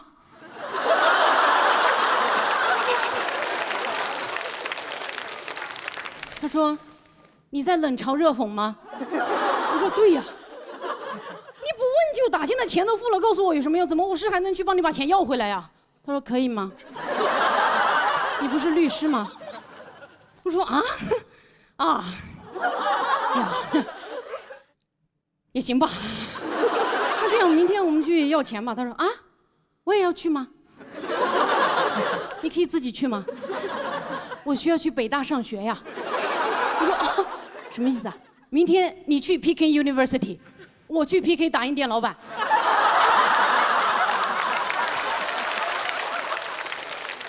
那老板怎么会知道我讨回的是哪个老外的公道呢？最后他勉强同意陪我去讨回他的公道。然后第二天一早啊，我俩骑着电动车浩浩荡荡的就出发了啊！骑到那个打印店门口，我跟他说了一句：“你站在此地，不要走动。”我进去取个证。我掏出手机，打开录音功能，进去大声地询问了价格，彩印3块，黑白2块。为了夯实证据，我还在电脑上登录了我的微信，还插上了 U 盘，煞有介事打印了2张，花了5块钱。最后啊，付账的时候大声询问老板：“是这个价格对吧？”老板说：“是啊。”然后我就把托马斯叫进来了。托马斯进来的瞬间，老板的脸色紧张了起来，明显是认出来了，毕竟他一天也不可能骗好几个老外。我就问老板，我说：“那你昨天收了他90块钱？”老板说：“啊，是吗？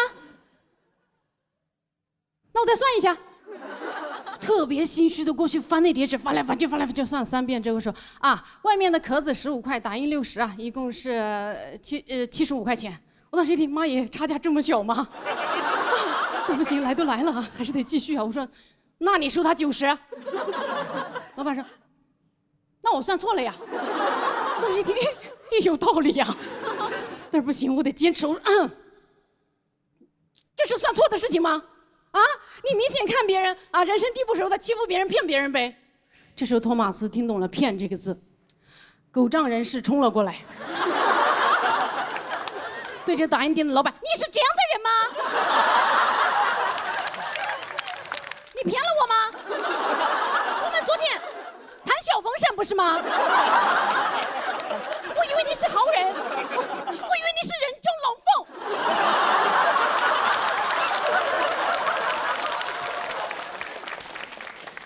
一瞬间，维权的气势完全垮掉。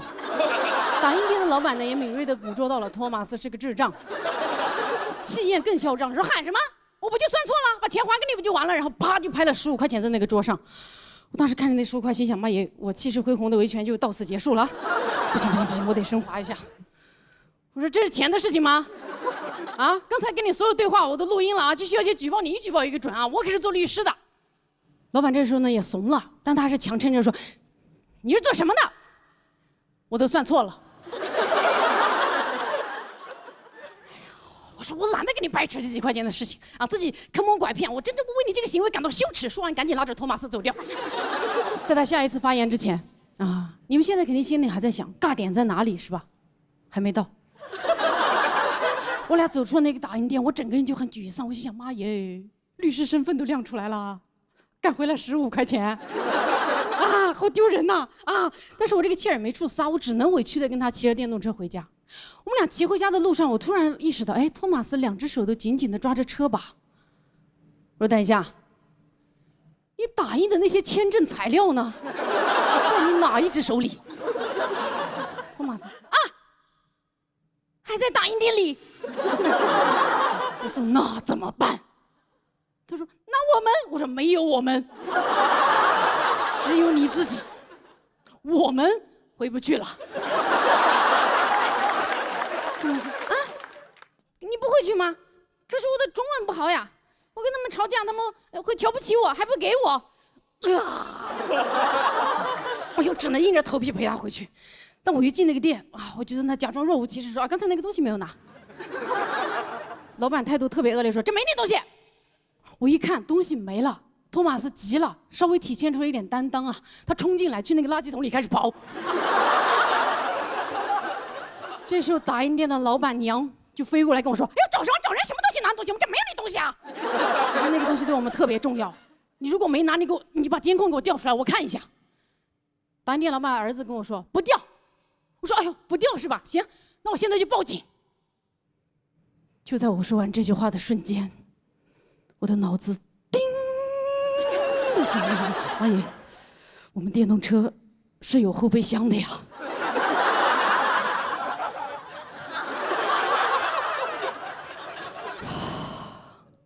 当时我背上的汗就下来了，但我还是强撑着扭头跟托马斯说了一句：“先别跑了，去看一眼后备箱。”托马斯从那个角落，出去了，剩我一个人站在那个店里，举着那个手机，跟人家一家3口八目相视。度过了我人生中最漫长的10秒。10秒钟之后，托马斯回来了，手里拿着那叠材料，还说了一句：“哈哈，在。”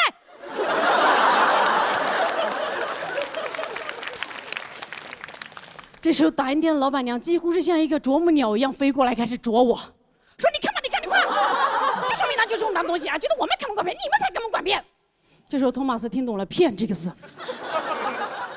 一个箭步冲到我面前，对着人家一家3口岂有此理！我们回来，因为你们是大骗子一家，不是吗？你们骗了我呀！哼，你们骗的人罄竹难书。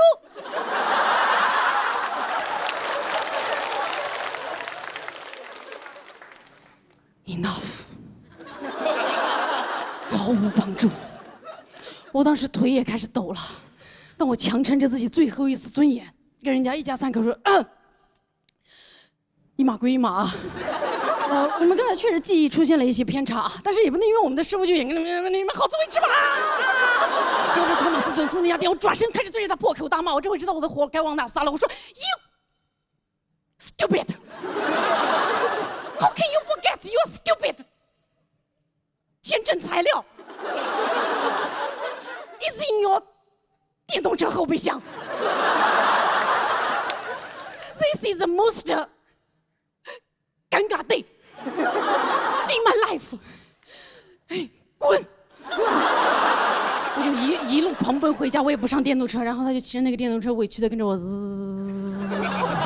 我想妈呀，赶紧我要回家逃避这场尴尬，一路狂奔，终于走到我家门口，准备开门的时候，发现哦，我的钥匙连着我的 U 盘还插在打印店的电脑上。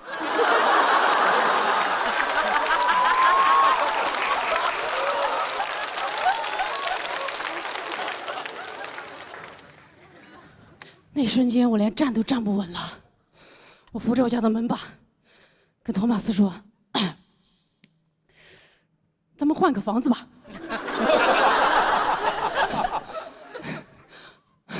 我们真的回不去了。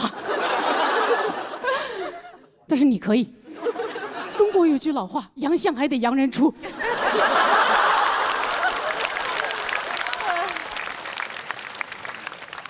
最后，托马斯回去了，把钥匙拿回来了，他就去北大上学了。我独自在家消化这场尴尬，坐立难安，在家里待着15块，调监控啊！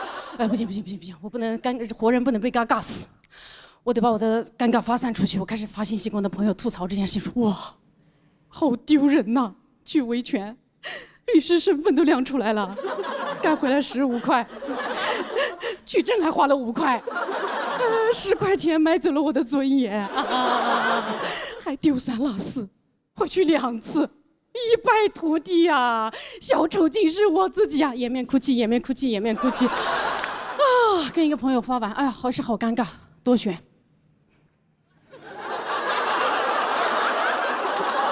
逐条转发给另一个朋友。整整1天的时间，我疯狂的把我的尴尬发散到全国各地之后，哇！到了晚上10点，我终于平静下来了，终于可以安心的工作一会儿了。这时候我打开我的电脑。准备工作要登录微信的时候，发现哦，我的微信还挂在打印店的电脑上。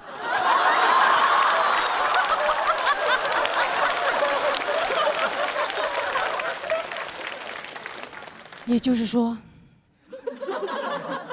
那一整天，那一家人目睹了我的整场表演。一家人围坐在电脑面前，看我直播。还评论我，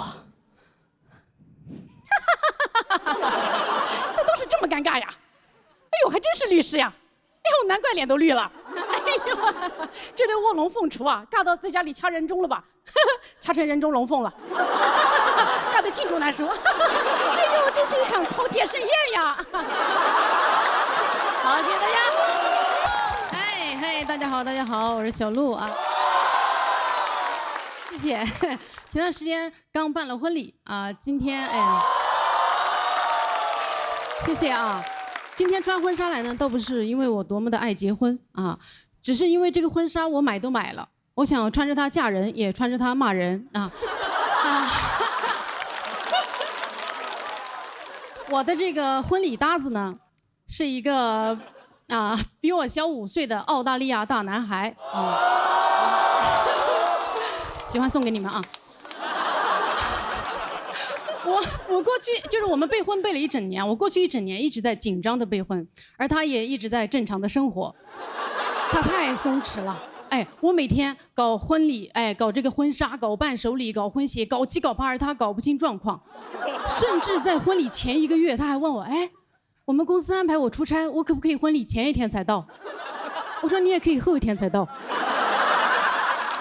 太松弛了，而且伴郎团一到达中国，他就跟伴郎玩去了。我说你要跟我筹备婚礼，怎么整天跟伴郎黏一起？怎么你也是来参加婚礼的吗？他说可是我跟伴郎们好久不见了，我觉得婚礼期间我应该多跟他们在一起。我说哦，怎么你们的小别胜过我们的新婚？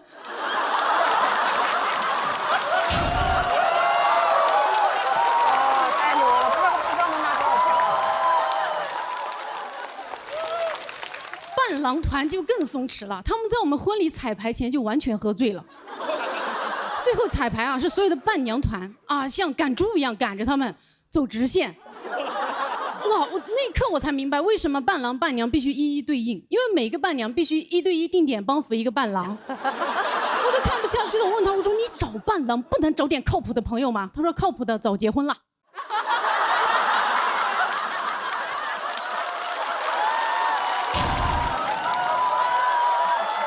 太狠了！太夸张了啊！结婚真的很伤感情。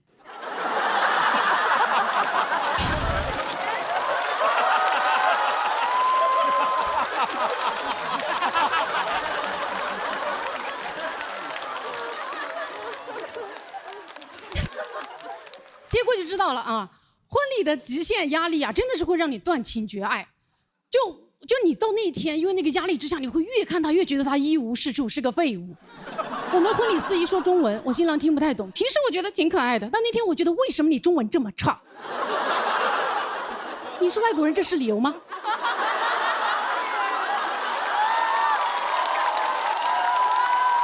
哎，你都来中国8年了，5岁的花童中文都比你好。一般我生完气呢，他就会睁着他无辜的蓝眼睛看着我，我就会迅速的熄火。但那天他越看我越生气，我说看什么看？为什么有色眼镜看我？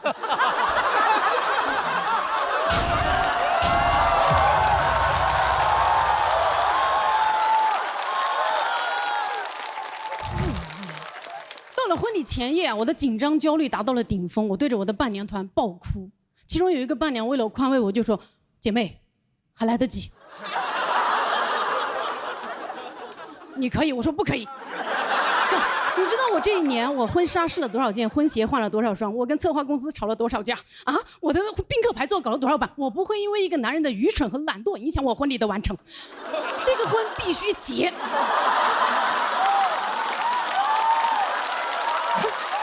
哪怕今天结了，明天离。哎，我的婚姻可以失败，但我的婚礼不可以。婚姻是2个人的事情，但婚礼是我1个人的项目。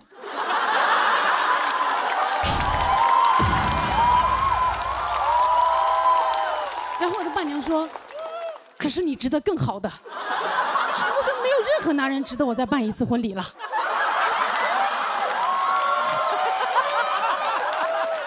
然后我伴娘说：“可是，说明你这么说，说明你还爱他。”我说：“哎呦，爱不爱的，现在爱了不爱了不重要，重要的是来都来了。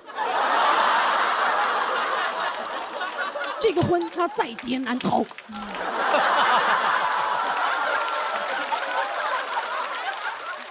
当然啊，这个婚礼上拉垮的也不光是新郎和伴郎啊，更拉的还有我爸。在我们那个仪式上啊，说誓词这个最浪漫的环节，全体宾客泪洒现场。这个时候，我爸手机铃声响了。当时我正在泪眼婆娑的跟新郎说：“谢谢你带我爱上我自己。”当当当当当当当当当当当当当。然后我爸偷感很重的。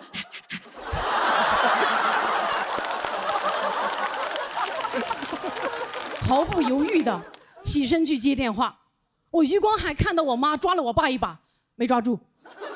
本来我的眼泪止都止不住，那一下止住了。仪式结束之后，我就问我爸：“我说爸，刚才是你们单位要上市了吗？到底是谁的电话？”然后我爸说：“没啥，一个诈骗电话。”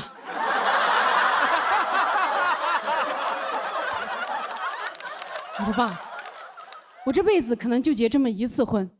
而你被诈骗的机会成千上万，什么诈骗这么吸引人？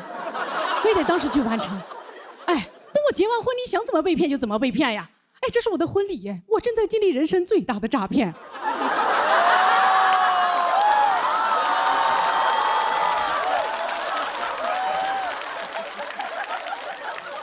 现在我的婚礼已经结束了。但是啊，婚礼对我的伤害还在继续。前2天有一个朋友来问我说：“哎，小璐，你们婚礼上的鸡尾酒好好喝，可以推荐给我吗？”鸡尾酒是整场婚礼新郎唯一负责的东西。我说：“你去问新郎吧，这是他弄的。”我朋友说：“哇，你好幸福啊！你们婚礼都是他弄的吗？”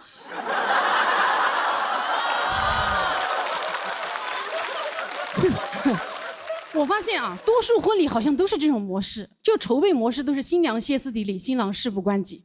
为啥？可能就是因为所有的影视文学作品都不断地告诉我们说，每个女孩都向往着一场完美的婚礼，谁向往谁买单嘛，对吧？所以甚至现在很多婚纱店都是这样，租新娘的婚纱送新郎的西装。我觉得凭什么婚礼只是女孩子的幻想啊？都可以幻想起来呀，对吧？哪个男孩不向往着一场披荆斩棘、酷炫逆天的婚礼？你可以在婚礼上穿上你最帅的夜光变形盔甲，踩着你最帅的 AJ， 站在你最爱的无人驾驶挖掘机车顶上，突突突突突的入场，单手空气投篮，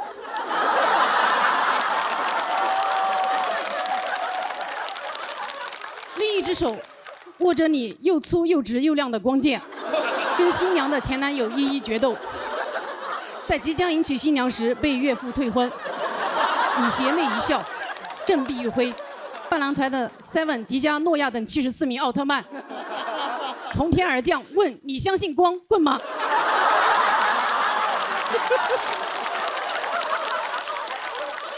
全体宾客下跪，对你高喊恭请龙王归位。好，谢谢大家。哎，大家好，大家好，大家好，哎，谢谢，我是小璐啊。我最近呢结了很多婚，跟同一个人啊。我第一场婚礼呢是在北京办的，第2场呢是在我云南老家。哎，我老公呢是一个澳大利亚人，他家里人是第1次去云南啊。一到我们那个小县城呢，我婆婆就问我说：“小璐，云南婚礼有什么 dress code？” 我说啊，你就 dress 到不觉得 code。也别 dress 的太 hot。婚礼没有穿搭要求，对他们来说非常的文化震撼了。但他们最震撼的还是我老乡吃席的速度太快了。为了保证婚礼的体面完成啊，我都提前算好了，一定要到仪式的最后再发筷子。但那天我一进场就看到有人已经吃起来了。没错，老乡自己带了筷子。啊，大意了，光想着晚点发筷子，怎么不想着晚点上菜呢？我要是晚点上菜，他们不就自己带菜了吗？他们吃席真的是太快了，我还在台上念誓词呢，已经有人掏出塑料袋开始打包了。我在那无论贫穷还是富有，老乡不管大虾还是猪肘。我说一生一世永相守，老乡说能带走的都带走。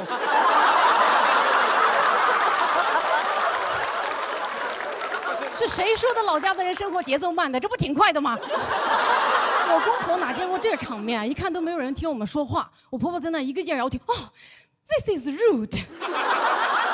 我老乡在旁边操着方言，不是rude的，是俗的。嘿，rude的我都打包了。我本人也遭遇了一些文化冲击啊，在这场婚礼，因为我爸妈承担了我们婚礼的所有开支，而我公婆送出的结婚礼物呢，是一条珍珠项链，上面有且仅有1颗珍珠，叫项链都有点僭越了。当时我收到那个吊坠的时候啊，我就告诉自己，小鹿，沉住气，你的福气在后头呢。后头呢，我就收到了我老公哥嫂送出的结婚礼物，2瓶香水。我查了一下，发现其中1瓶还是空气清新剂，真是送了些氛围感，啊！而我的哥嫂送出的结婚红包啊，是他们6个月的工资，哦！我老公知道之后，跟你们一样大为震撼。他说啊，天哪，他们怎么能送这么大的红包啊？我说啊，这个在中国法律是允许的，怎么在澳洲违法吗？他说不是，我说人类怎么能攒下半年的工资啊？啊，我说哈 ，This is Chinese 功夫。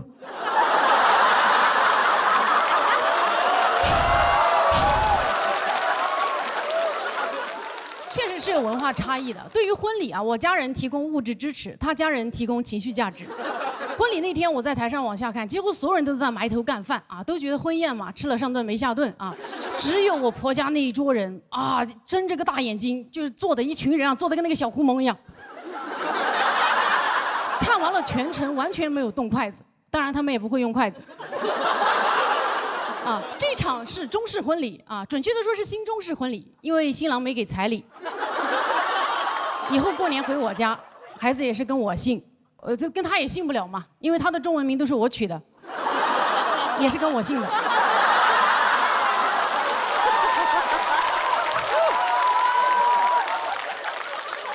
我就跟他说，我说按照中国的习俗啊，你这个就算入赘了。他说啥是入赘？我说就是以后啊，你就是我爸的儿子了。他说哦，那你就是你爸的儿媳。我说啊，倒也不能这么反客为主啊。但是啊，一般人不喜欢入赘的。他说为啥？我结婚不用花钱，还成了你们家里人，我爱入赘。我要多多入赘。我非常理解他为什么爱入赘啊。我们北京婚礼是我包办的，云南婚礼是我父母包办的。他一个澳大利亚的白男，在2024年成了中国包办婚姻的受益者。他当然爱入赘了，对他来说一切都是最好的安排。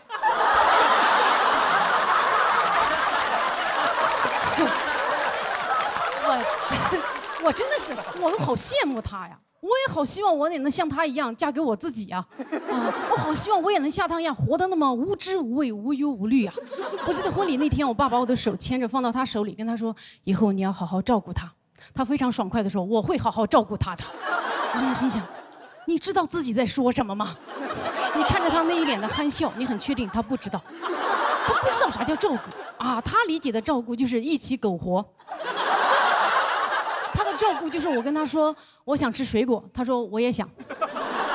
他的照顾就是我在厕所说没有纸了，他在外面说哦对，刚才我也发现了。这也是难怪啊，所有的婚礼都是爸爸把女儿交出去，因为但凡是反过来，这个后果就不堪设想了啊！要是我婆婆牵着她的手放到我手里跟我说以后你要好好照顾她，我的脑子里会迅速飘出无数个具体照顾的画面。比如他大半夜喝多了回来，躺在地上哇哇乱吐，边吐边说我爱你，你不得不大半夜爬起来崩溃纠结，到底是先收拾呕吐物，还是先终结这令人作呕的爱情？比如他马上就要出差了，飞机都快赶不上了，行李也没收好，24寸的行李箱放进去几件衣服就装不进去了，要爆炸了，还说他尽力了，你看不下去了，亲手一件件收纳完之后，发现所有的行李只占了行李箱一半的一半。他看完之后不以为耻，还笑着跟你说牛啊牛啊牛啊。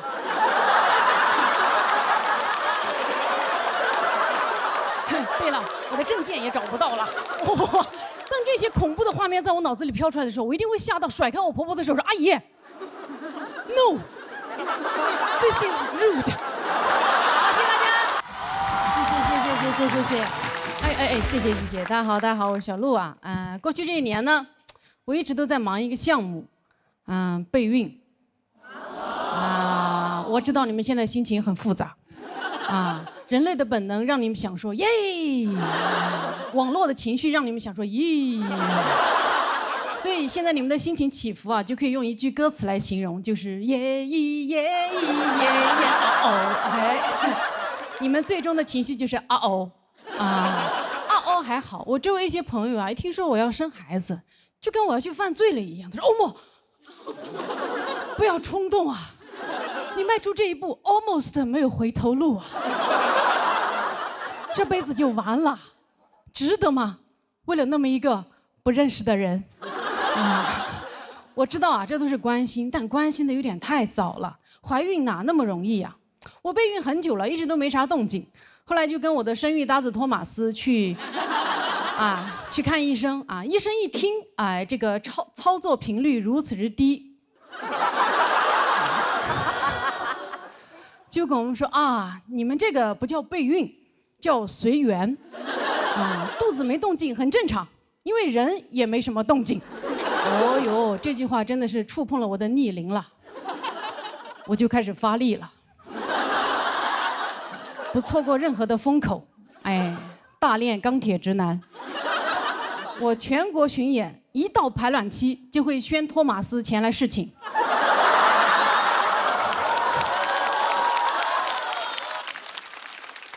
他千里迢迢来到我的城市，千里送种，礼轻情意重。连续几个月的劳动派遣，高铁飞机票也花了不少钱了，这也算是重金求子了。但每次都是仰天大笑出门去，千金散尽还不来。于是呢，我又回医院做了仔细的检查，这回好了，不孕不育治好了我的生育焦虑。我输卵管堵塞。有多堵呢？这么跟你们说吧，我的两侧输卵管呀，堵得就像中国这2个脱口秀上升通道一样。你想出人头地，但是左右为难，最后只能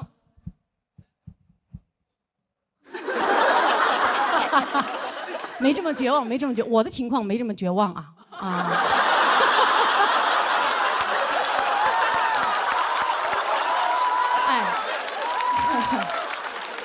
以前算不孕不育，现在还有的救啊！现在是可以做试管婴儿的。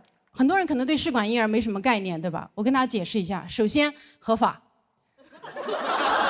其次我生，你们别怕啊。试管培养的孩子啊，学名叫管培生。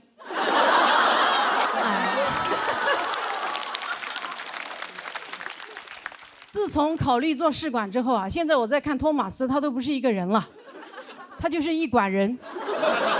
我现在经常跟他说有劳了，管人。他说哪里，举手之劳。还是您能者多劳呀。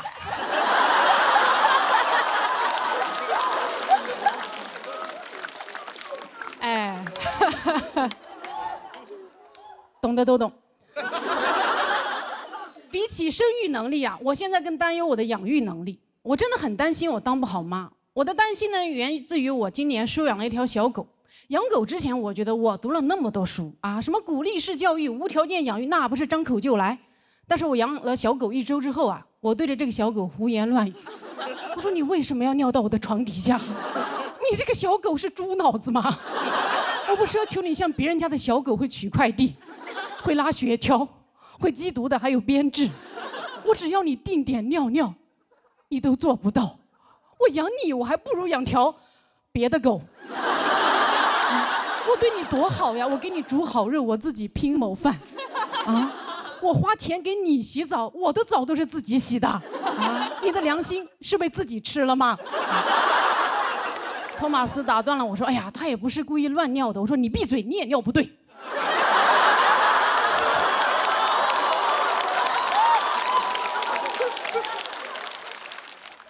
他说：“我可以改，我可以改，但他只是个小狗嘛，他快乐就好。”我说：“他都不听话，他凭什么快乐？他可是一只东亚小狗啊！”我说完呢，托马斯就抱着这只法国贵宾出去玩了。我恨铁不成钢的看着他们俩活蹦乱跳的背影，我就开始担忧了。以后要是真的开始育儿了，你说我的东亚模式和他爹的西澳大利亚模式，会不会发生一些教育对冲啊？对吧？我对孩子说“棒打出孝子”，他对孩子说“你是最棒的”。我说“骄傲使人落后”，他说“落后也要骄傲”。我说“吃得苦中苦，方为人上人”，他说“吃啥苦中苦，来吃王中王”。这么东西教育一合璧，这孩子以后活得多么的矛盾啊，对吧？他对自己又爱又恨，他既松弛又紧绷，既稍息又立正，他含辛茹苦的吃香喝辣，凿壁偷懒，闻鸡就饿，头悬梁追短剧。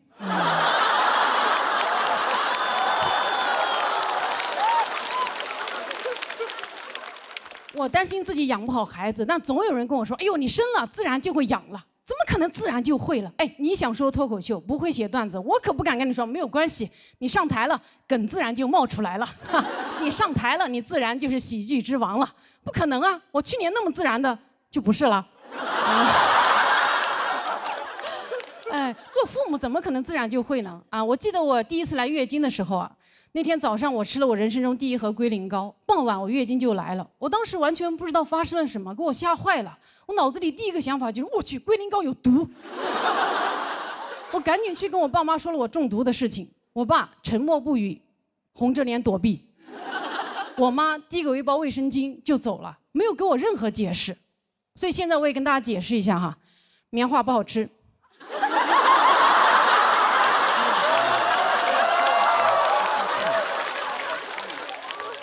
拉嗓子，建议外敷不要内服啊。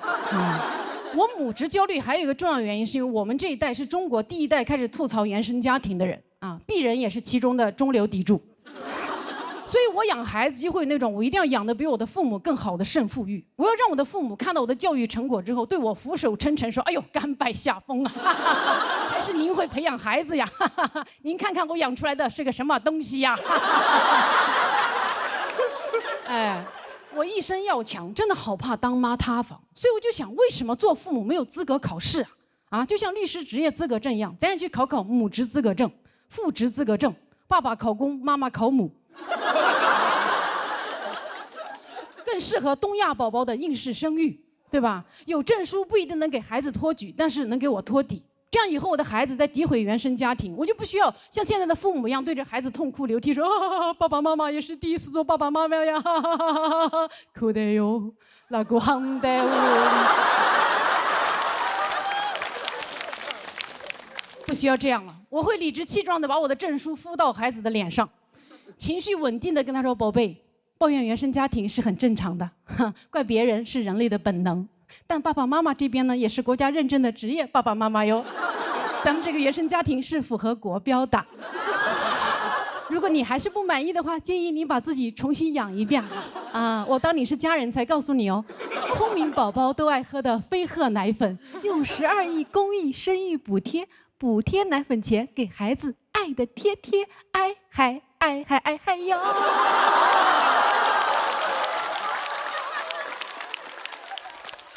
孩子说：“妈，你说唱干嘛？”我说：“啊，为了平衡事业和家庭。”好，谢谢大家。哎，大家好，大家好，大家好，我是小鹿啊。我今年确实是结婚了啊。然后呢，家里人呢不出意外就开始催生了啊。在我婚礼当天，我当时还站在外面迎宾啊。我奶奶过来拉着我的手，早点生。我说：“现在吗？”办完吧。办完后呢，我奶奶又说：“哎，这在娘家，你俩住一起不吉利啊，你俩得分开睡。”我说：“奶奶，你还记得孩子是怎么产生的吧？啊，分开睡还早点生，那才是不吉利吧？”现在家人群里还有人发那种什么不生孩子的女人是不完整的，哇，家人们谁懂啊？这话的意思就是我们没生孩子的女人都有生理缺陷呗，那是不是应该给我们发津贴发补助？啊，以后公交地铁上应该设置老弱病残孕不孕女乘客专座。以后黑灯开专场君不见啊，我开专场娘不生。我受伤了不演了，你自己演吧。现在职场对于女性的这种期待又完全相反。我闺蜜现在32岁，在找新的工作，每一家公司都在面试中给了她亲人般的关怀，关怀就是关心她怀孕的情况。东堂，有没有对象？跟对象感情怎么样？有经常在一起吗？这就是性别歧视啊，歧视了男性，因为他们肯定不会问男的这些问题。给这种关怀啊，一旦给了这种关怀，那男的一定欣喜若狂，稳了 ，HR 对我有意思。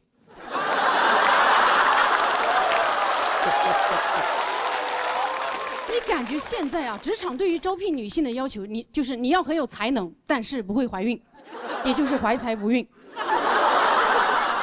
这不是皇后对安陵容的要求吗？好可怕呀！再这么发展下去，以后这些公司会不会办公室里点麝香，往女员工的冰美式里倒避子汤？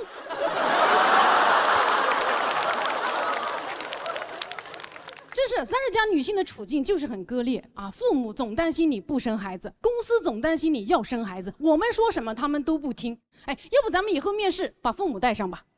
啊，让你的 HR 大战你的 FM。HR 说：“哎呦，招不了啊，他来我们这儿会生孩子。”父母说：“哦，来你们这儿会生孩子。”哎，多新鲜呐！在家跟我说死都不生，来你们这儿就非要生，你们这是办公室还是生产队呀？啊，你这发的什么 offer？ 令人胎动的 offer？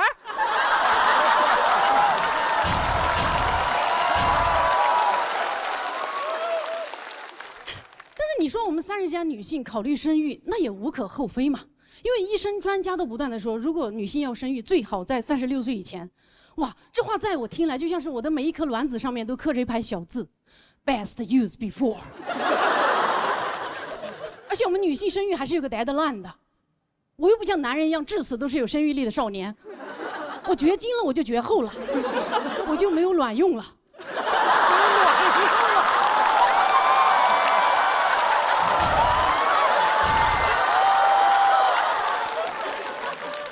是会焦虑的啊！前段时间我还带着我的生育搭子去了趟医院，检查完之后啊，医生跟我说，他说你要孩子你就不要抽烟，不要喝酒啊，不要熬夜，不要吃外卖，不要抑郁，不要焦虑啊，不要压力过大。听完我就压力过大，当晚就失眠了啊，就想熬夜、抽烟、喝酒、吃外卖。而我的搭子哦，他只需要不抽烟，而他本来就不抽烟，所以他只需要做自己就能做爸爸。哇，我真的好嫉妒他！我现在甚至希望他染上烟瘾再戒掉。哎，我突然感觉妈妈爸爸这个组合好像凤凰传奇呀。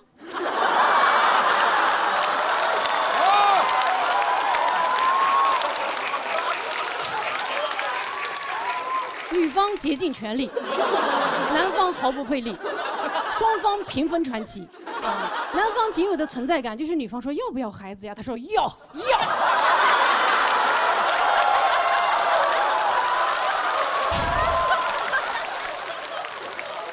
然后女方生了孩子之后，男的说哦耶哦耶。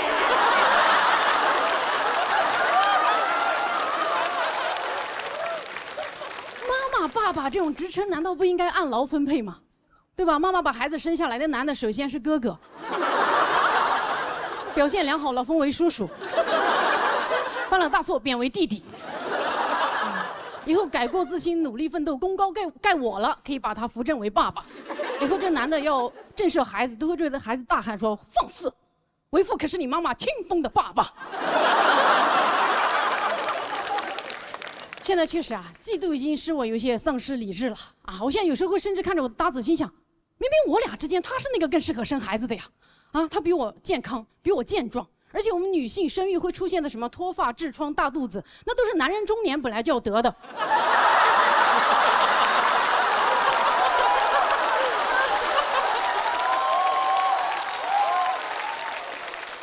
不如顺便怀个孕，这样都没有人嘲笑你了。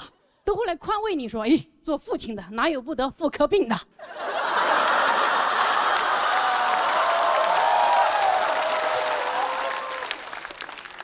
对于孩子，我现在真的是既怕生又怕养啊！我很怕我有了孩子，我的孩子就有了软肋，因为他妈是一个脱口秀演员，以后这个孩子在外面，别的小朋友只需要一句话就能击碎他：“你妈好尬呀！”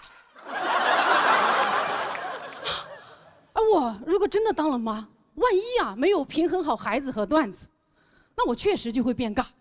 到时候我可能会去道德绑架我的孩子，说：“妈妈生你之前不知道有多好笑，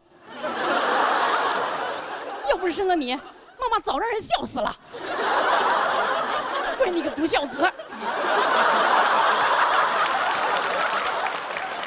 我都不敢想象以后我的孩子写作文会怎么写我啊。我的妈妈是一个脱口秀演员，她每天晚上都不在家，她要么在剧场，要么在酒吧，整晚跟人嘻嘻哈哈。夜深人静了，她才回到家。昏暗的台灯下，妈妈佝偻着背，那是她看自己的段子笑弯了腰。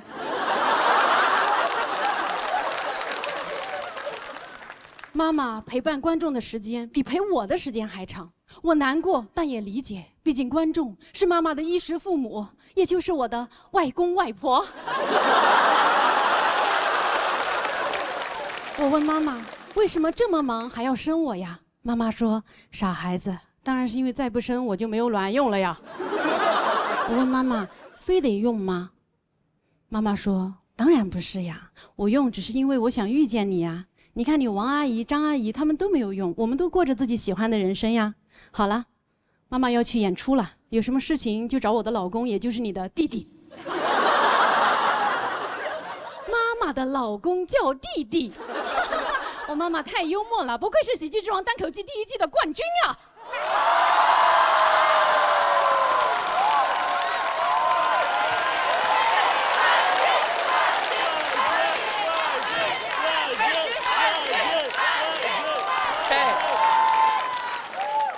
外公外婆们的眼睛是雪亮的。